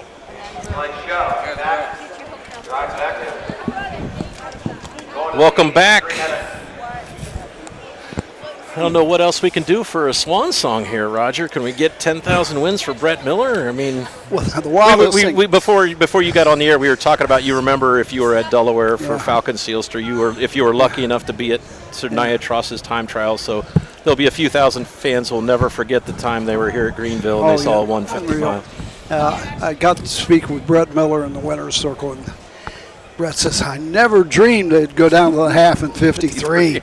And he says, because if you notice, when they went to the first quarter in 26, he was gapped out. Well, I looked at you and I said, they must be moving because he's about 5 lengths back. Yeah. Brett had a kind of fractions that he wanted, you know. And he says, I got more than I wanted. Yeah. When they got to the half, and he was only a length behind at 53. So. The loyalty of you four is amazing. Wow. Could you imagine Woodsfield one day, Darke County and the Charlie May and the Regal Memorial the next? How do you top these 2 days? I don't know. Those are 2 pretty good days. You know? We got to get an open or an invitational pace for Delaware this year. Well, we'd love to. Unfortunately, we need a big sponsor, and we need the state of Delaware not to have their big $175,000 race the same day. Yeah. I'd love for the race secretaries to get together and actually plan out work together. Work together. So, Don Tiger, you are like the honorary citizen here of Greenville after the last 3 or 4 years. Congratulations, my friend. Thank you. Yeah, it was. We had unfinished business here from last year, so I was glad to come back.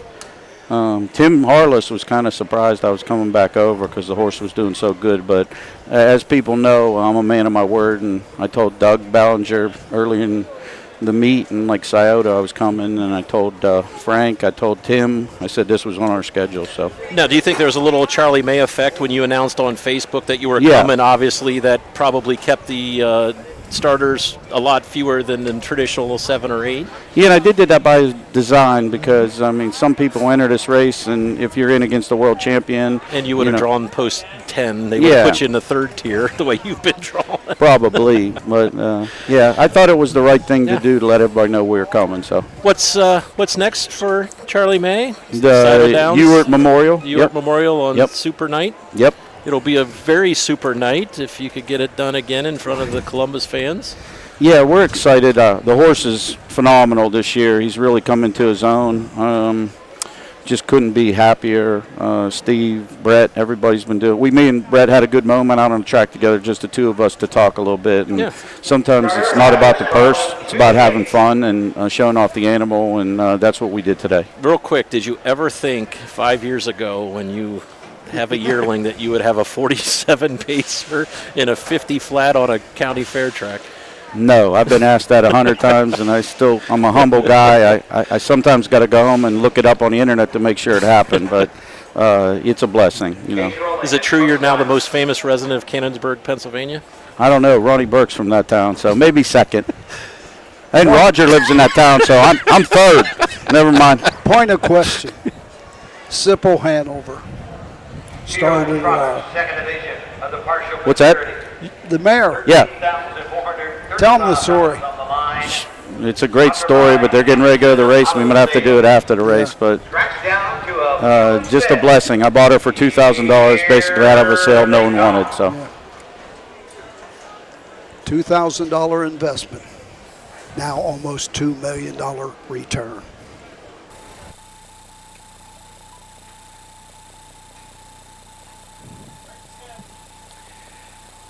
Gatebreaker, the 7, My Name Jeff. They're up and trotting on the outside. Swan Hill of a Rush, headed right to the front end. Pilot Air from the inside, racing on the outside third. As they race around the turn, that is Tom Swifty. Joint Enterprise comes out in fourth.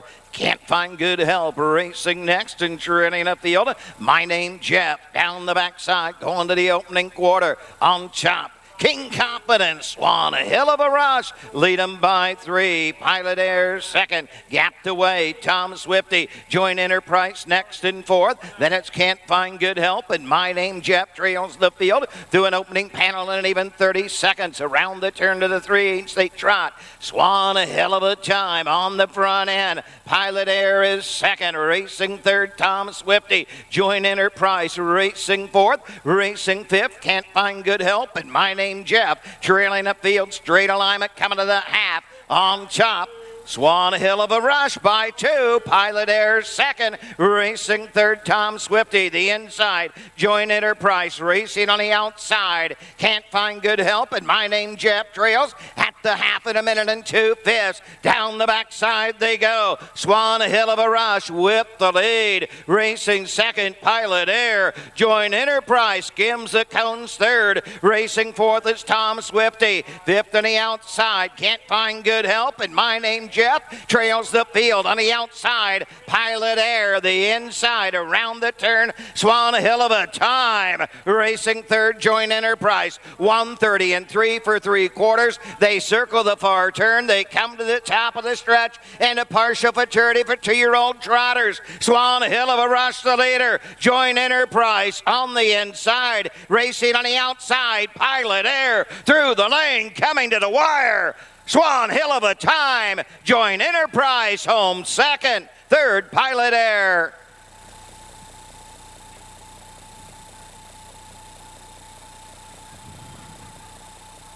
Two minutes, 1/5. We'll try to get this in, Don, so you can get on the road. You got about a 3.5-hour drive home. It'll be a little easier. You'll float the first 3 hours. You'll probably float, but it'll be the West Virginia 79 North that'll be the longest part of the trip. But yeah, we'll make it though. But as Roger was asking about the mare, it's amazing because when we bought her, she wasn't in real good health, but we nursed her back to health. We bought her in the middle of summer the last time you want to buy a brood mare because you had to sit on her for 9 months. And then you had to wait 2 years. And then I had 3 foals on the ground and the pandemic hit, and I thought, oh my God, I'm going to go bankrupt. And Charlie was the first one, and we never looked back from the next generation. And it's been a treat, and it's just been fun to share it with all you guys too. So thank you on behalf of all the fans here at Greenville. Thank you for sharing Charlie with everyone, and we look forward to seeing you down the road.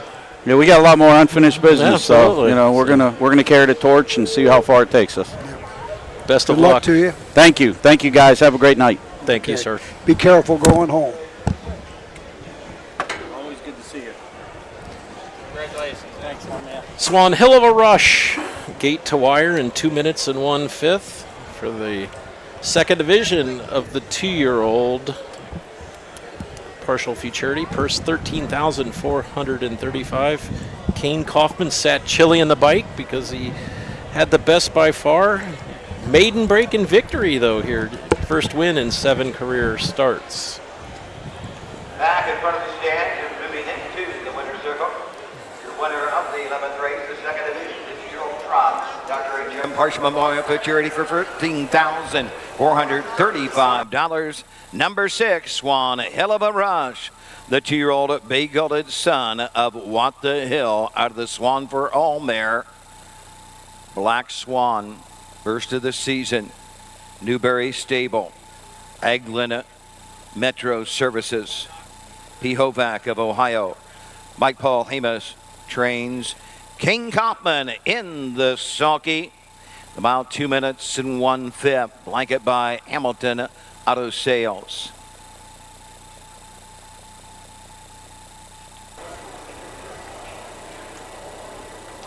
Just a 5th off the track record earlier today. This track is lightning. Just imagine, broke the track record by 1 1/5.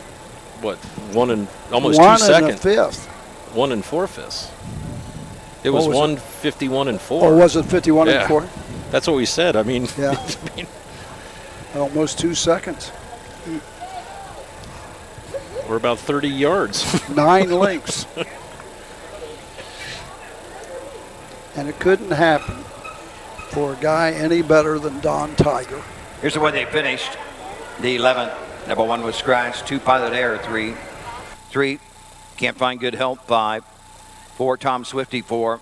5, Joint Enterprise. 2.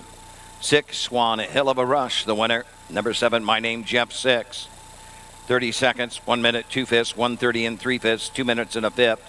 Scratch 3, 5, 4, 2, 1, 6 on the bottom. And Roger, you had a story about 320 for the winner. Can't Find Good Help. Can't Find Good Help. Can't Find Good Help. We were doing Freshman Focus down at the Winter Circle Training Center. The horse got into the lake, and that was Can't Find Good Help. And he was swimming out there, you know, and out in the middle it's pretty deep. Here comes Todd Luther out of the barn, fully clothed, jumps into the water to save the horse. Now, Todd did that at Northfield Park a couple years ago on Milstein night. I forgot about that. And Todd was a swimmer for Northland High School, or for his high school swim team in Columbus. He was on the swim team. And Virgil Morgan was very thankful that he was a good swimmer, because things could have turned turned south very sudden up at Northfield. So, but everything stopped at the Winter Circle Training Center that day. Somebody just asked who was 2nd and 3rd in race 10, so we'll go down that field. He's a Dickens was 5th. Section Line Big Rye 4th. Charlie May, your winner. Dancing Sancho 3rd, and Odds on Shaggy was 2nd. Wasn't it Ease of Dickinson Section Line Big Rye that were cutting the fractions? Yeah, they were going tooth and nail to the half, and you'll always remember it. Yeah. So 3 to go here in the finale race card here at the Darke County Fair. And what's next up is the partial futurity, the 3rd and final 3-year-old.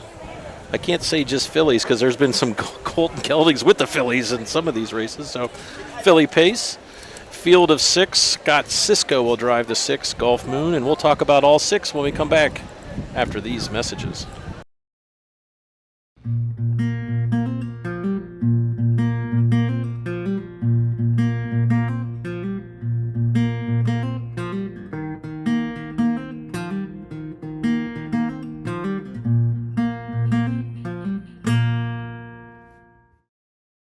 The Darke County Fair in Greenville is one of the biggest stages in Ohio County Fair harness racing. Holding its first fair in 1853, there's almost 170 years worth of standardbred racehorse history. Completely heard of for its time, the harness racing purse toppled $2,200 in 1898. Today, that momentum keeps going, as Darke County is one of the highest paying fairs in the entire state. Evident by their hosted memorial stakes, great horses and horsemen alike are legendary for Greenville. 3 Immortal Harness Hall of Fame inductees claim this fairgrounds as home. Hugh Doc Partial and Gene Regal were both well-established trainers. Between the two, they won a combination of the Hambletonian, Breeders' Crown, Adios, the Countess Adios, Kentucky Fraternity, Messenger, Jugette, and the Little Brown Jug. Regal also trained the third Harness Hall of Fame inductee, the immortal trotter Arnie Almahurst. Foaled in 1970, Arnie set several national marks and won many major stakes. He sired outstanding colts such as Florida Pro and Ardun, who set a world record in 154. The Darke County Fair is a member of the Ohio Colt Racing Association.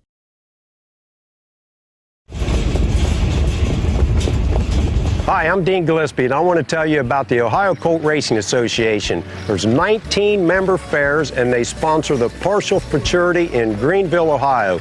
You need to race in the OCRA. Great racetracks, great people. Bring the kids and come out to the fair, and remember, fair time is fun time.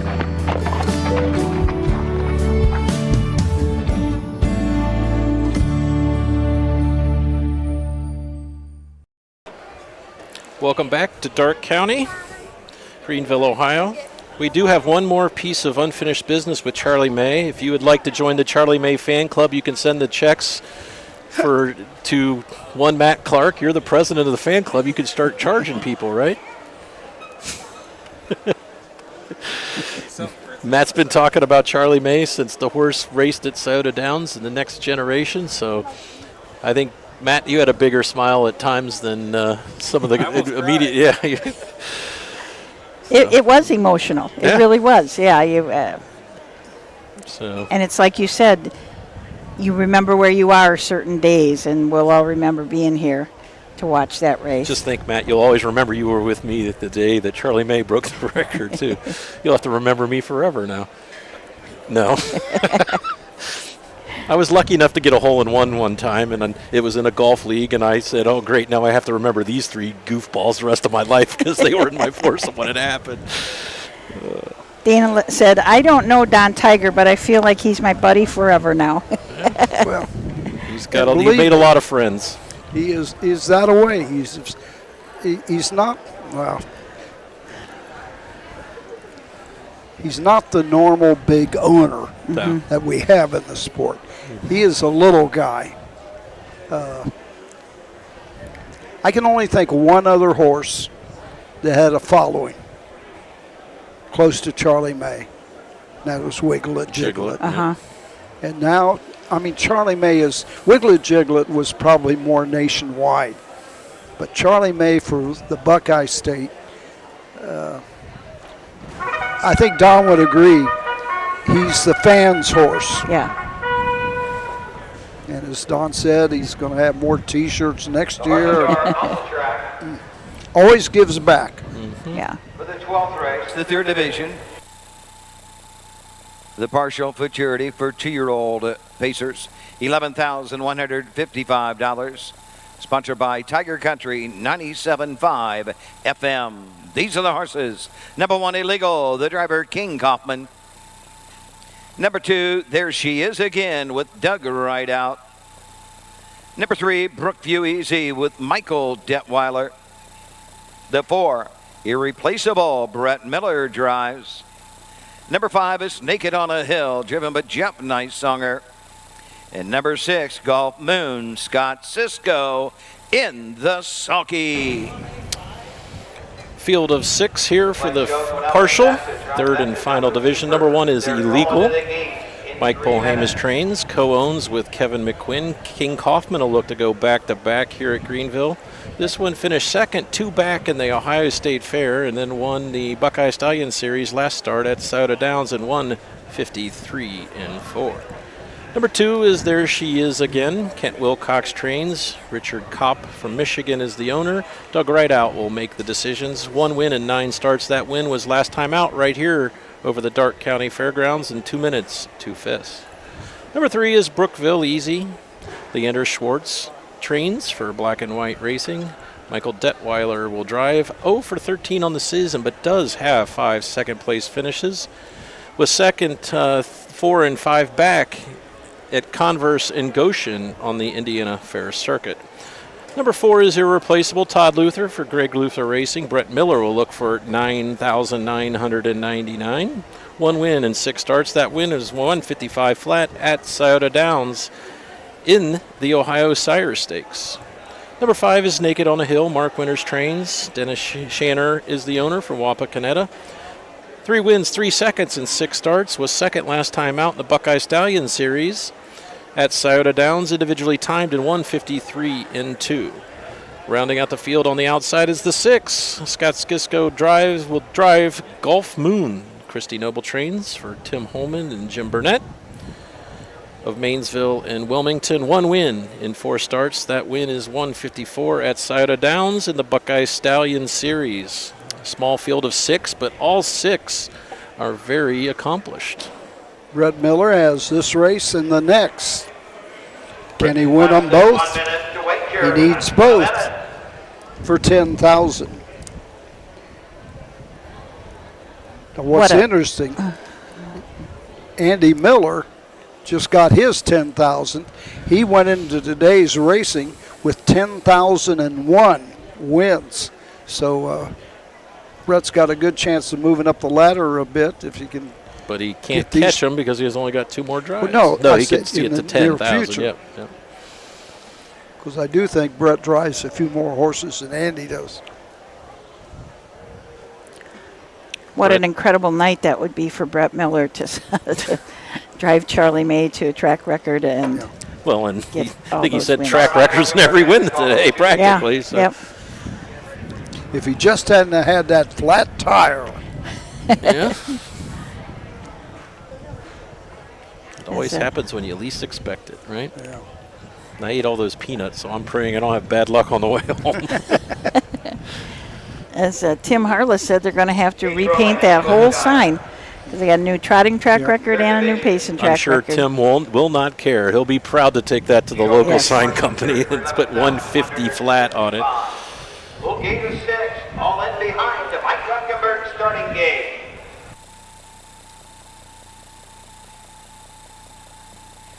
Here they come.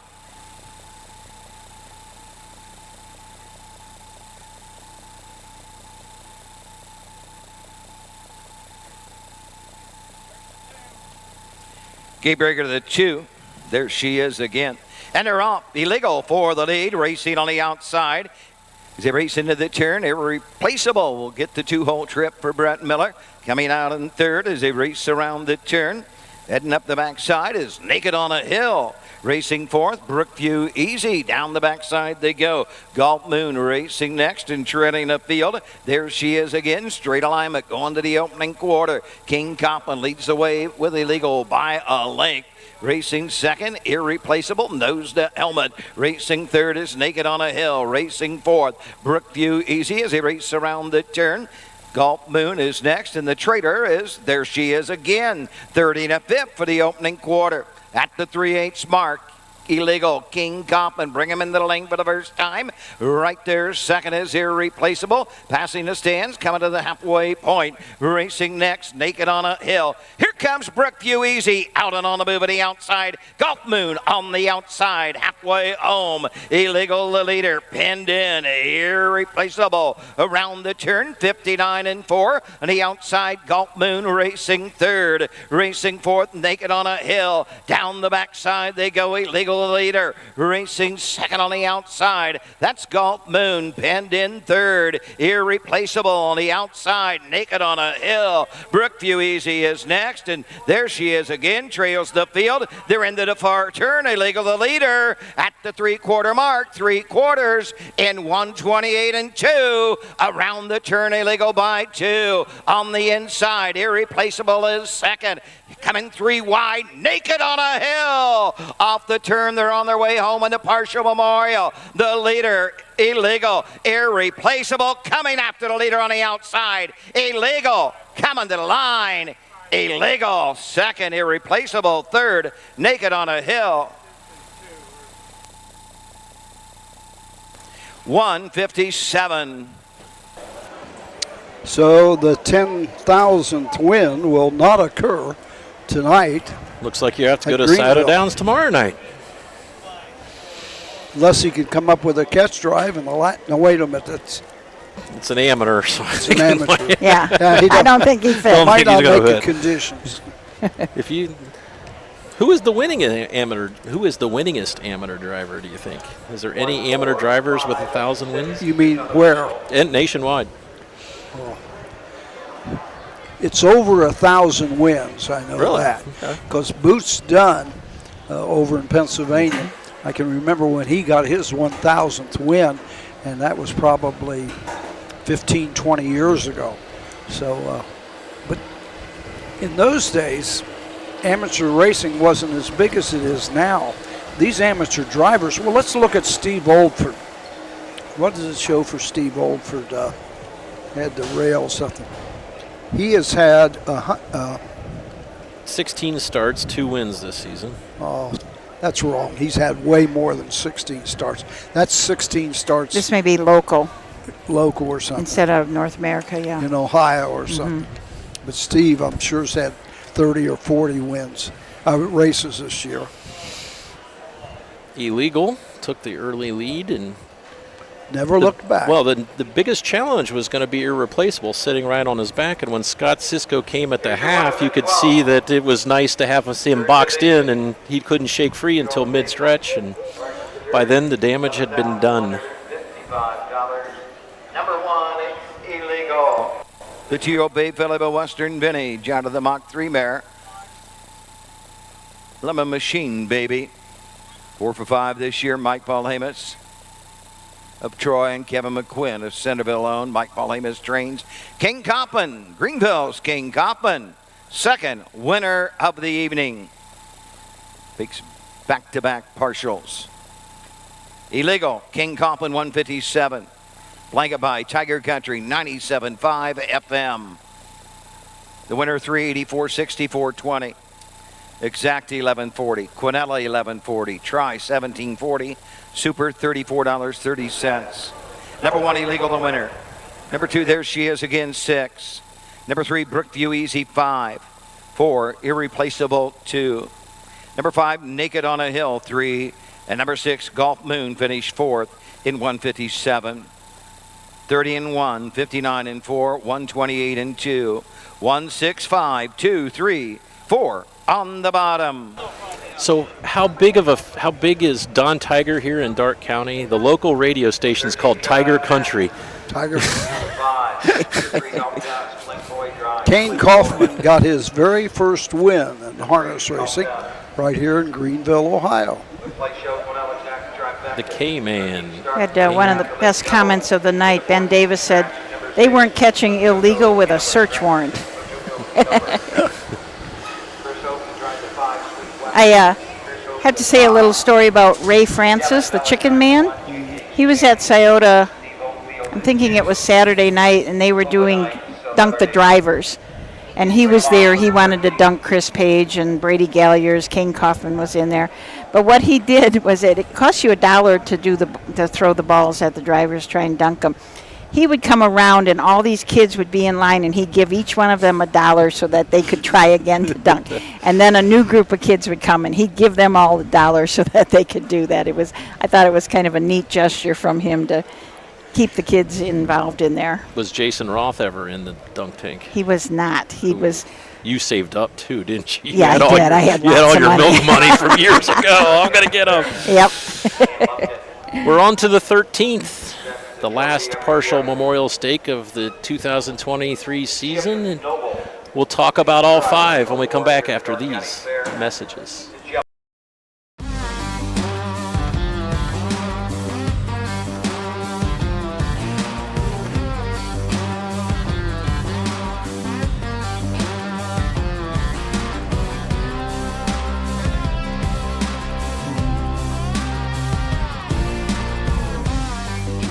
Do you want your horse to shine in the winner's circle?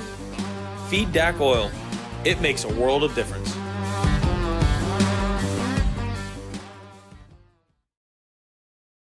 Cool Winds Farm in Lima, Ohio wants to thank all the breeders that supported our popular stallions, including new trotting sire Play Tricks on Me. Cool Winds also stands proven sire Mr. Apples in the great state of Ohio. Randy and Kim Haynes also stand the only full brother to Some Beach Somewhere, Bring on the Beach, sire of Heart of Chewbacca. Visit the Cool Winds consignment at the Ohio Selected Jug Sale at Pickaway Ag Center on Friday, September 15th.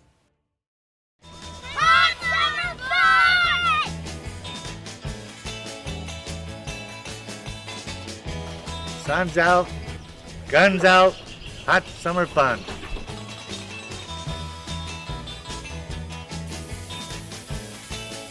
Hot summer fun. Hot summer fun.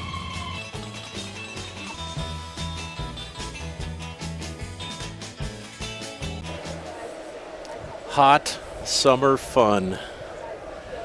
Sun's out, guns out. The last 2 times I saw Don Irvine, it was pouring down rain, and he says the sun's not out.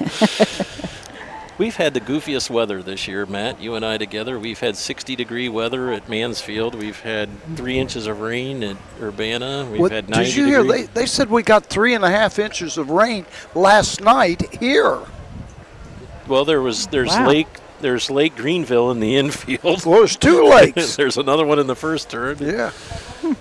Brad Conrad, who's been camping out here all week instead of making the trip back to his homestead, said that the camper was rocking with the wind last night, and he didn't realize it until he... Tornado sirens are going off in my house right now. Right now? In Toledo? It sure didn't wake me up. We got a big thunderclap at 2 a.m., and I jumped up and looked and saw it was 2 a.m., and I went right back to bed, so it didn't affect me too much. But it's been a wonderful night here at Greenville. Always a pleasure. Great fans. I think the fairgrounds closes at 11 p.m. Are we going to get kicked out?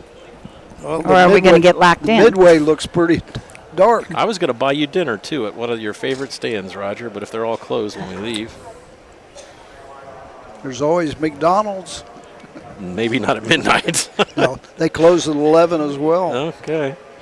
Might be truck stop roller hot dogs from the little roller machine. Oh, never eat the wrinkled ones. They've been there a while. Yeah. The Chicken Man, you speaking of him, he brought a dozen donuts to us up in the judges' stand the night before the races. There's a famous donut shop in the neighborhood. They used to give away donuts Yeah. to the fans.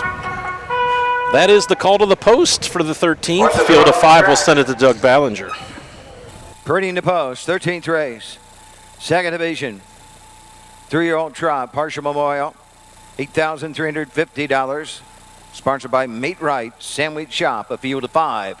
These are the horses. Number 1, Xavier, the driver, Scott Cisco. Number 2, the Fast Lane, driven by Brett Miller. Number 3, Help Dusk, Clint Coy drives. Number 4, I Like It in the Dark with Alex Hawk. And number 5, Energy Source, dug right out in the sulky. Win place show. That is your post parade for the 13th 3-year-old trot.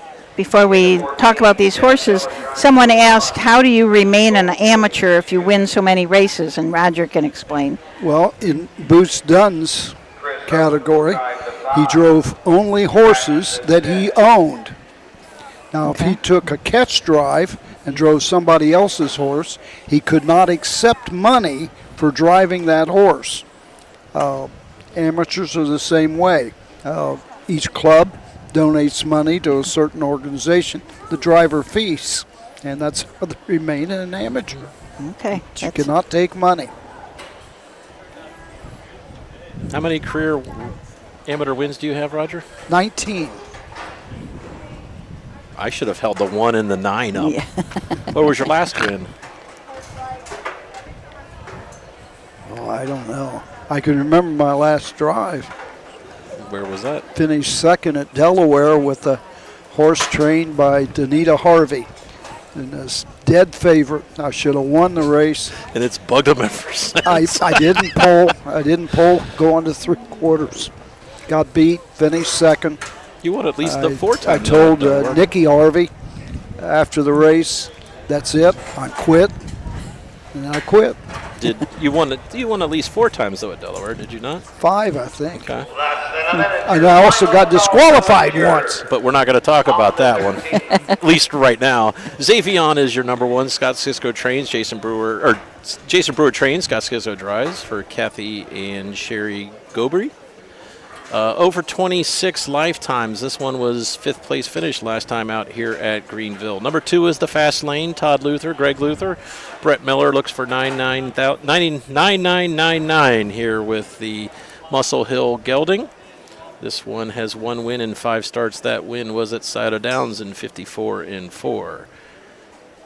Clint Coy picks up the drive on Help Dust. Doug Rideout trains for Julie Rideout, Alan White, Dave Gamble. 1 win, 7 second place finishes in 22 starts. Last time out was at the Indiana State Fairgrounds, a 4th place finish in their state championship.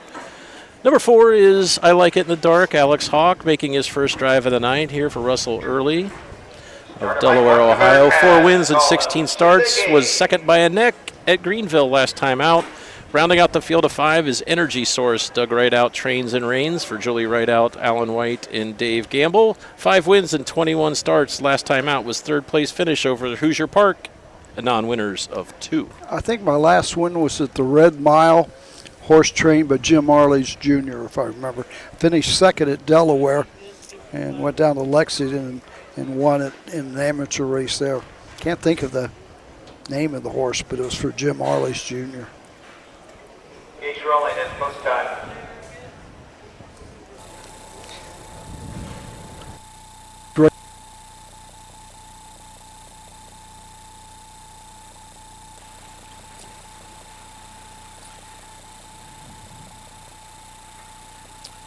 Three-year-old trotters, 2nd division, partial futurity, $8,350, sponsored by Maid Rider, all in behind the gate. Here they come.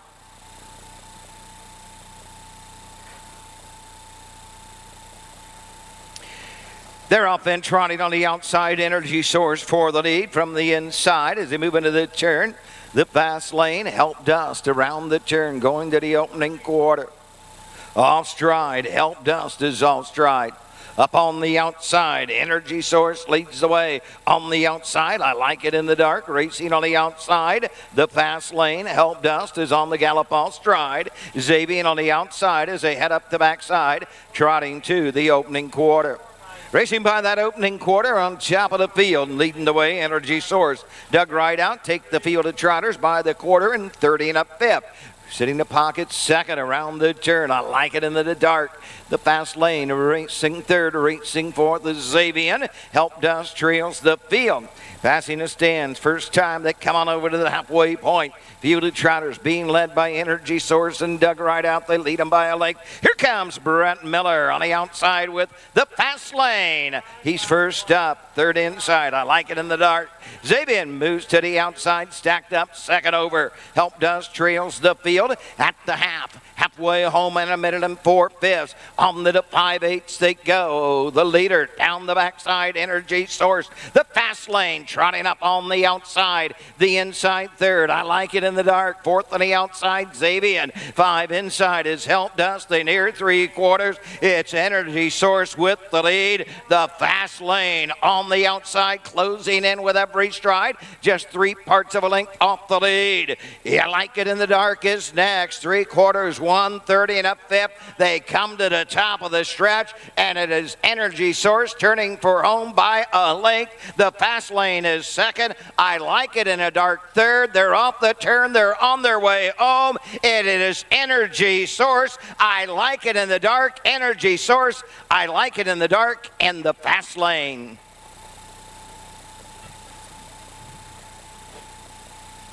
$158 3/5. So for Brett Miller, it'll have to be Scioto Downs. Needs 2 for 10,000. Last quarter in 28-2 for Energy Source, gate to wire. Dana has been a fan with us for a long time, and she said they got 7 inches of rain in 3 hours. Her whole town is washed out. There's no power. She is sitting in her car. She's got a plug in her car and a hot spot. They have no electricity, but she's watching the Where's she from? Where she live? Does not say. Dana, where are you from? That, my friends, is dedication. Yes, absolutely. Quite a few people say that they have gotten bad weather.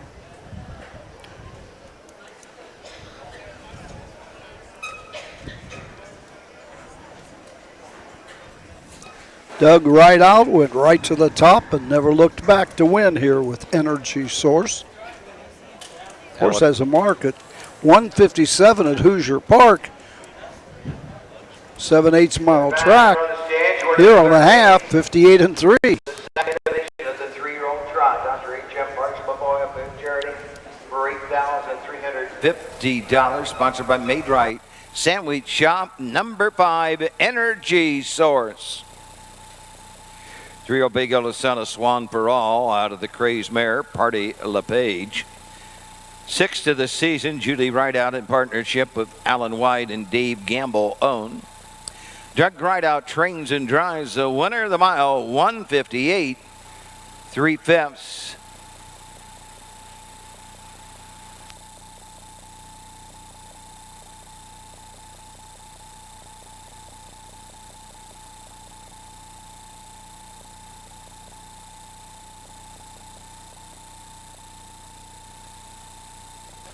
Here's the way they finished. The 13th, 1 Xavier 5, 2 the Fast Lane 3.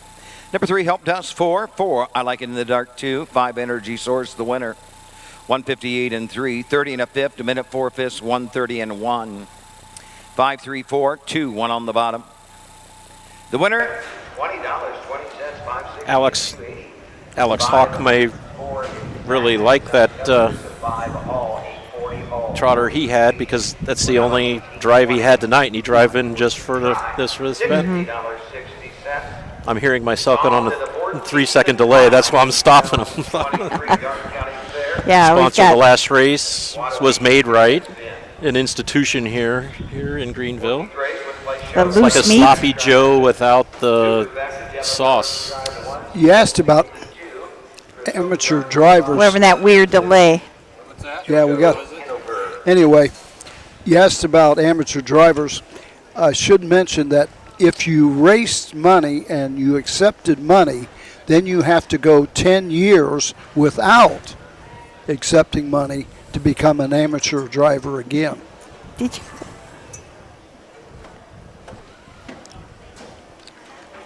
It's hard to talk when there's a delay. Yeah, it's weird. Like my mouth's moving and the thing's coming out. It's better now, yes, absolutely. Thank you. Thanks, man. Well, we are to the 14th, the nightcap here at Darke County Fair. Scratched down to a field of 7. Amateur drivers, we'll talk about all 7 when we come back. Your animals provide unconditional love. When they hurt, you want the best care available to help them enjoy life again. The Ohio State Veterinary Medical Center is here for you and for them. From heart disease to cancer, diabetes to broken bones, and 24-hour emergency services, Ohio State's team of experts make a difference in the lives of animals and the family members who love them. The Ohio State Veterinary Medical Center. When you need supplies for your horse, one name stands out: Big D's. Since 1974, Big D's Tack and Vet Supply has been the equine experts you can trust. Whatever your horse needs is available at Big D's Tack and Vet Supply. Visit the retail outlet in Streetsboro, Ohio, or order online at bigdweb.com. Most orders shipped that day, or call 1-800-321-2142. Big D's Tack and Vet Supply.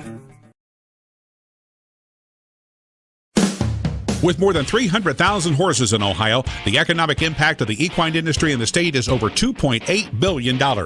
Much of that value comes from standardbred horse owners, breeders, trainers, and drivers who participate in the sport of harness racing.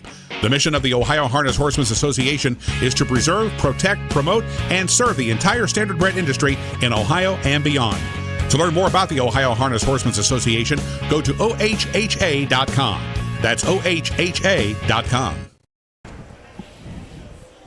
Welcome back to breezy Greenville, Ohio. The wind's picking up a little bit here. We are not the only fans still here. Nope, there's Quite a few people here. That was a great crowd tonight, wasn't it? Yeah. Just so many people. And I didn't even look down the track. There's usually a lot of people sitting down there. They're going to go home and say, I heard the first Doug Ballinger, Roger Houston duel announcement. And How did it sound? It sounded really good. Good. Yeah. we It was- said you're confusing people at home because they're like, I swear to God, Roger's not. Well, wait a minute. That sounds like Ballinger. Wait a minute. That is Rod. No, it's not. It's Ballinger. Yeah. We even did the post parade and all the Yep. announcements and everything. Even the winner's circle. Yes. Mm-hmm. Yeah, it was good. It sounded really good. And that was all Susan Schroeder's idea. Was it? Yeah. Okay. Just brainstorming. Sometimes you just sit and think about stuff. What else do you think about? How you have to update Happy all the birthday! Yeah. have to update all the higher I stakes did not, numbers tonight. I didn't realize you were so young. Yeah. 10 behind you, right? That shocked me. I did not think you were 70. I'm not. I'm 71 now. So, Roger, every year during Joke Week, you seem to have a birthday come around. What day of it is this year? Last year was extra special, though, when that high school choir came and sang happy birthday before the races. Oh, I'll never forget that one. Okay, looks like the post parade for our finale, race 14.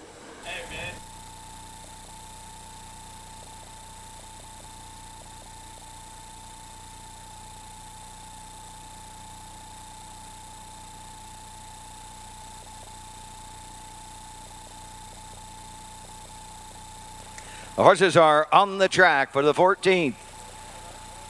The Great Lakes Amateur Driving Association. $4,000, sponsored by Chris Gilbert. These are the horses. Number 1, GK's Champ, driven by Devin Miller. Number 2, Overnight Celebrity, Steve Oldfield drives. Number 3, Speaking Out with Emma Wahlberg. Number 4 is Rose's Rebel, Lucas Harper drives. Number 5, Sweet Western, Chris Hope. Number 6 is Scratch. Number 7, Buy-In, Greg Luther. And number 8, shares Speedy Shark, Mandy Jones in the sulky. Devin Miller, daughter of David Miller. She's got DM on her silks. I think Dave just has an M, right? He doesn't have the D. This is a little bit unusual for the amateur drivers. Normally they're driving trotters, but this is a pace field of 7. Number 1 is JK's Champ. The aforementioned Devin Miller will drive for Tyler Cook. This one has 3 wins and 25 starts. Last time out was beaten second by a neck right here at Greenville in 54-3. Overnight Celebrity. Mike Albrecht trains for Bet the Chalk Racing. Steve Oldfield will look for his second win of the night. This horse is looking for his second win of the year. Was a winner last time out at Hoosier Park in a non-winners of 4. Condition claiming event, 151-3. Number 3 is Speaking Out. Tommy Vosick trains for Amy Wingard. Emma Wahlberg will be in the bike. 1 win and 28 starts. Was 7th last time out at Northfield. Number 4 is Rose's Rebel. Brian Haynes trains. Carrie Hess owns. Lucas Harper will pick up the drive. 3 wins and 27 starts. Was 6th place finish last time out at Scioto Downs in the 6,000 claimer. Number 5 is Sweet Western. Chris Hope will now drive for Randy Smith and Jessica Smith, the owner. 3 wins and 24 starts. Was 7th last time out at Scioto Downs with Brett Miller in the bike in the non-winners of 2,500 last 4. Number 6, Mojo Toe Hanover, scratched. Number 7 is Buy-In. Todd Luther trains for his brother Greg Luther, who is also in the bike. 1 win and 9 starts, 16 of 92 lifetime. Last time out was a winner right here at Greenville in 55-2. Also in the second tier, shares Speedy Shark. Steve Livingston trains for Greg Halderman. Mandy Jones will drive. 0 for 16 on the season. Raced in the Review Stakes at Hoosier Park. An 8th place finish time, though, in 153-3. Dana asked us to mention that Northfield Park gets started back up again on Saturday after their track resurfacing, so that'll be great to see them back in action. I also want to mention that tomorrow night, if you're anywhere near Scioto Downs, come on over. You can sign up for a 50-inch TV and Ohio State football ticket. So you win a... Can you say Ohio State? Can I say Ohio State? Well, Frank Frost said you had to say the football team who plays in Columbus. Oh, that's right. We can't say... Oops. You can't say Ohio Oops, State. never but mind. You could say the major college team that plays in Columbus. And 50-inch TV. And a 50-inch TV. And a 1-month subscription to the RTN Racing Network and a Roku. I tell you what, I watch that every night. I was watching your friend Vince Cameron from Charlottetown the other day in his gold cup and saucer. Here they come.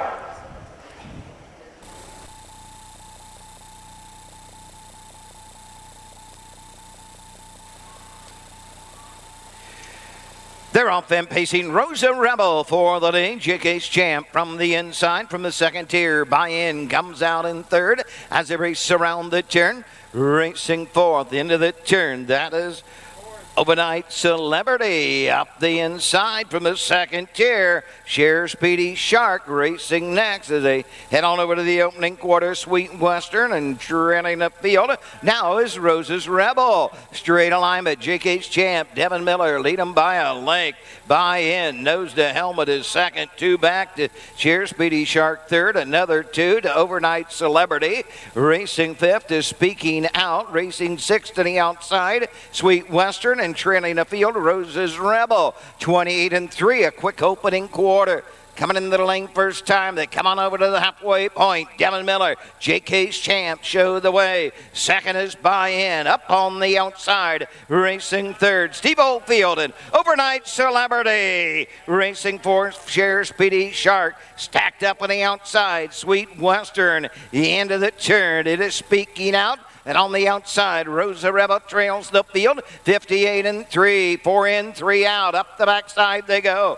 JK's champ, Devin Miller by 2. Buy-in will come to the outside shortly. Racing third, Share Speedy Shark. Racing fourth, Overnight Celebrity. Into the far turn, Sweet Western on the outside. At the 3-quarter mark, 3 quarters, 127 2/5. Around the final turn, it is JK's champ with the lead. Here comes Buy-in to the outside. Share Speedy Shark on the outside third. They're on their way home. JK's champ on the outside. Buy-in. Share Speedy Shark on the grandstand side, but it's JK's champ and Devin Miller going to be tight for second. Share Speedy Shark may have got up to photo the 7. Buy-in 155-2. Woo! Motoring. 55-2 for JK's champ, Devin Miller. That's the 5th win, or actually the 4th win in the last 5 starts.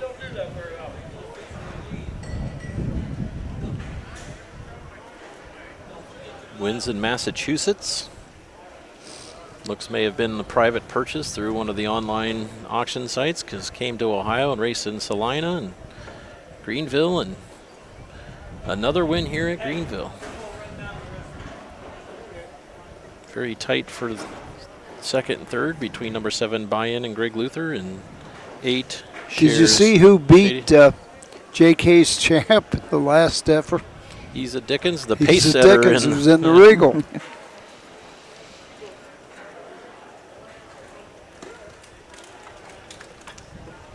Tight for place. And at this angle, I'm not going to guess. I've already fell off the limb twice this week. Somebody asked us what fairs are next, and we are fairless for 3 days. We have no fairs Friday, Saturday, and Sunday. So you decided to have a TV giveaway. I know. A nice night to go to bed early. And it was the only night we could pick. Yeah, that's true. They got Super Night coming up soon, too. Yeah, really soon. And that could be a long night. Possibly 18 races.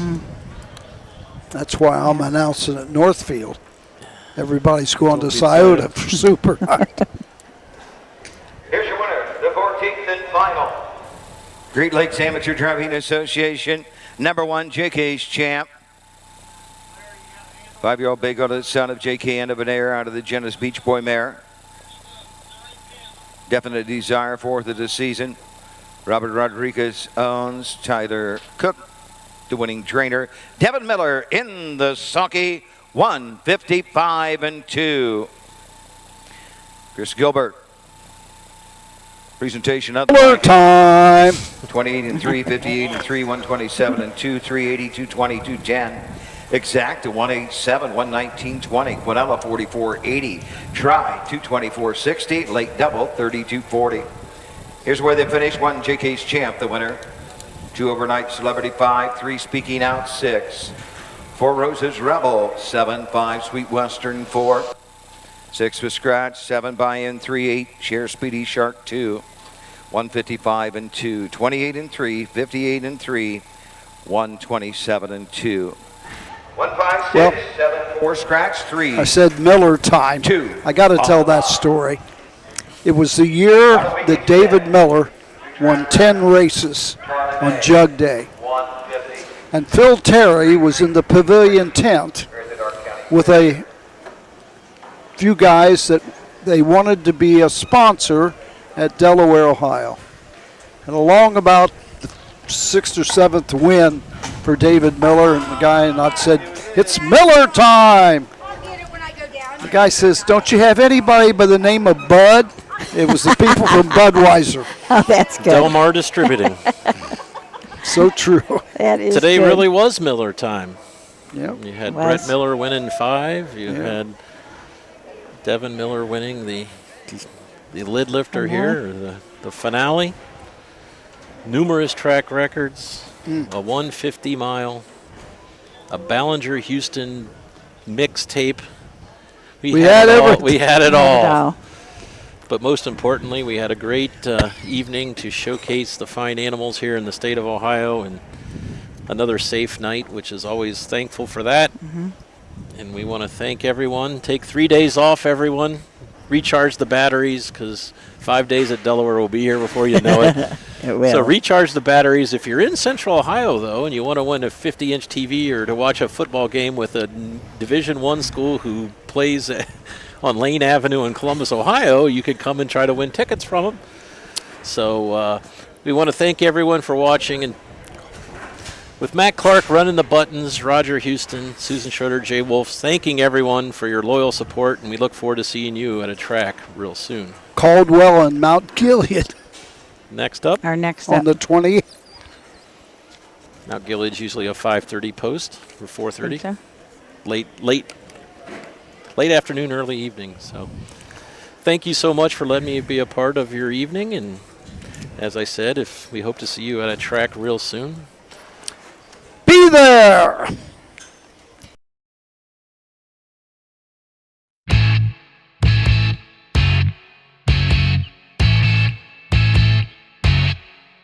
This has been Ohio County Fair Racing. Ohio County Fair Racing is presented by Midland Acres, thestable.ca, Cool Winds Farm, Big D Tack and Vet Supply, and the Ohio State University Veterinary Medical Center.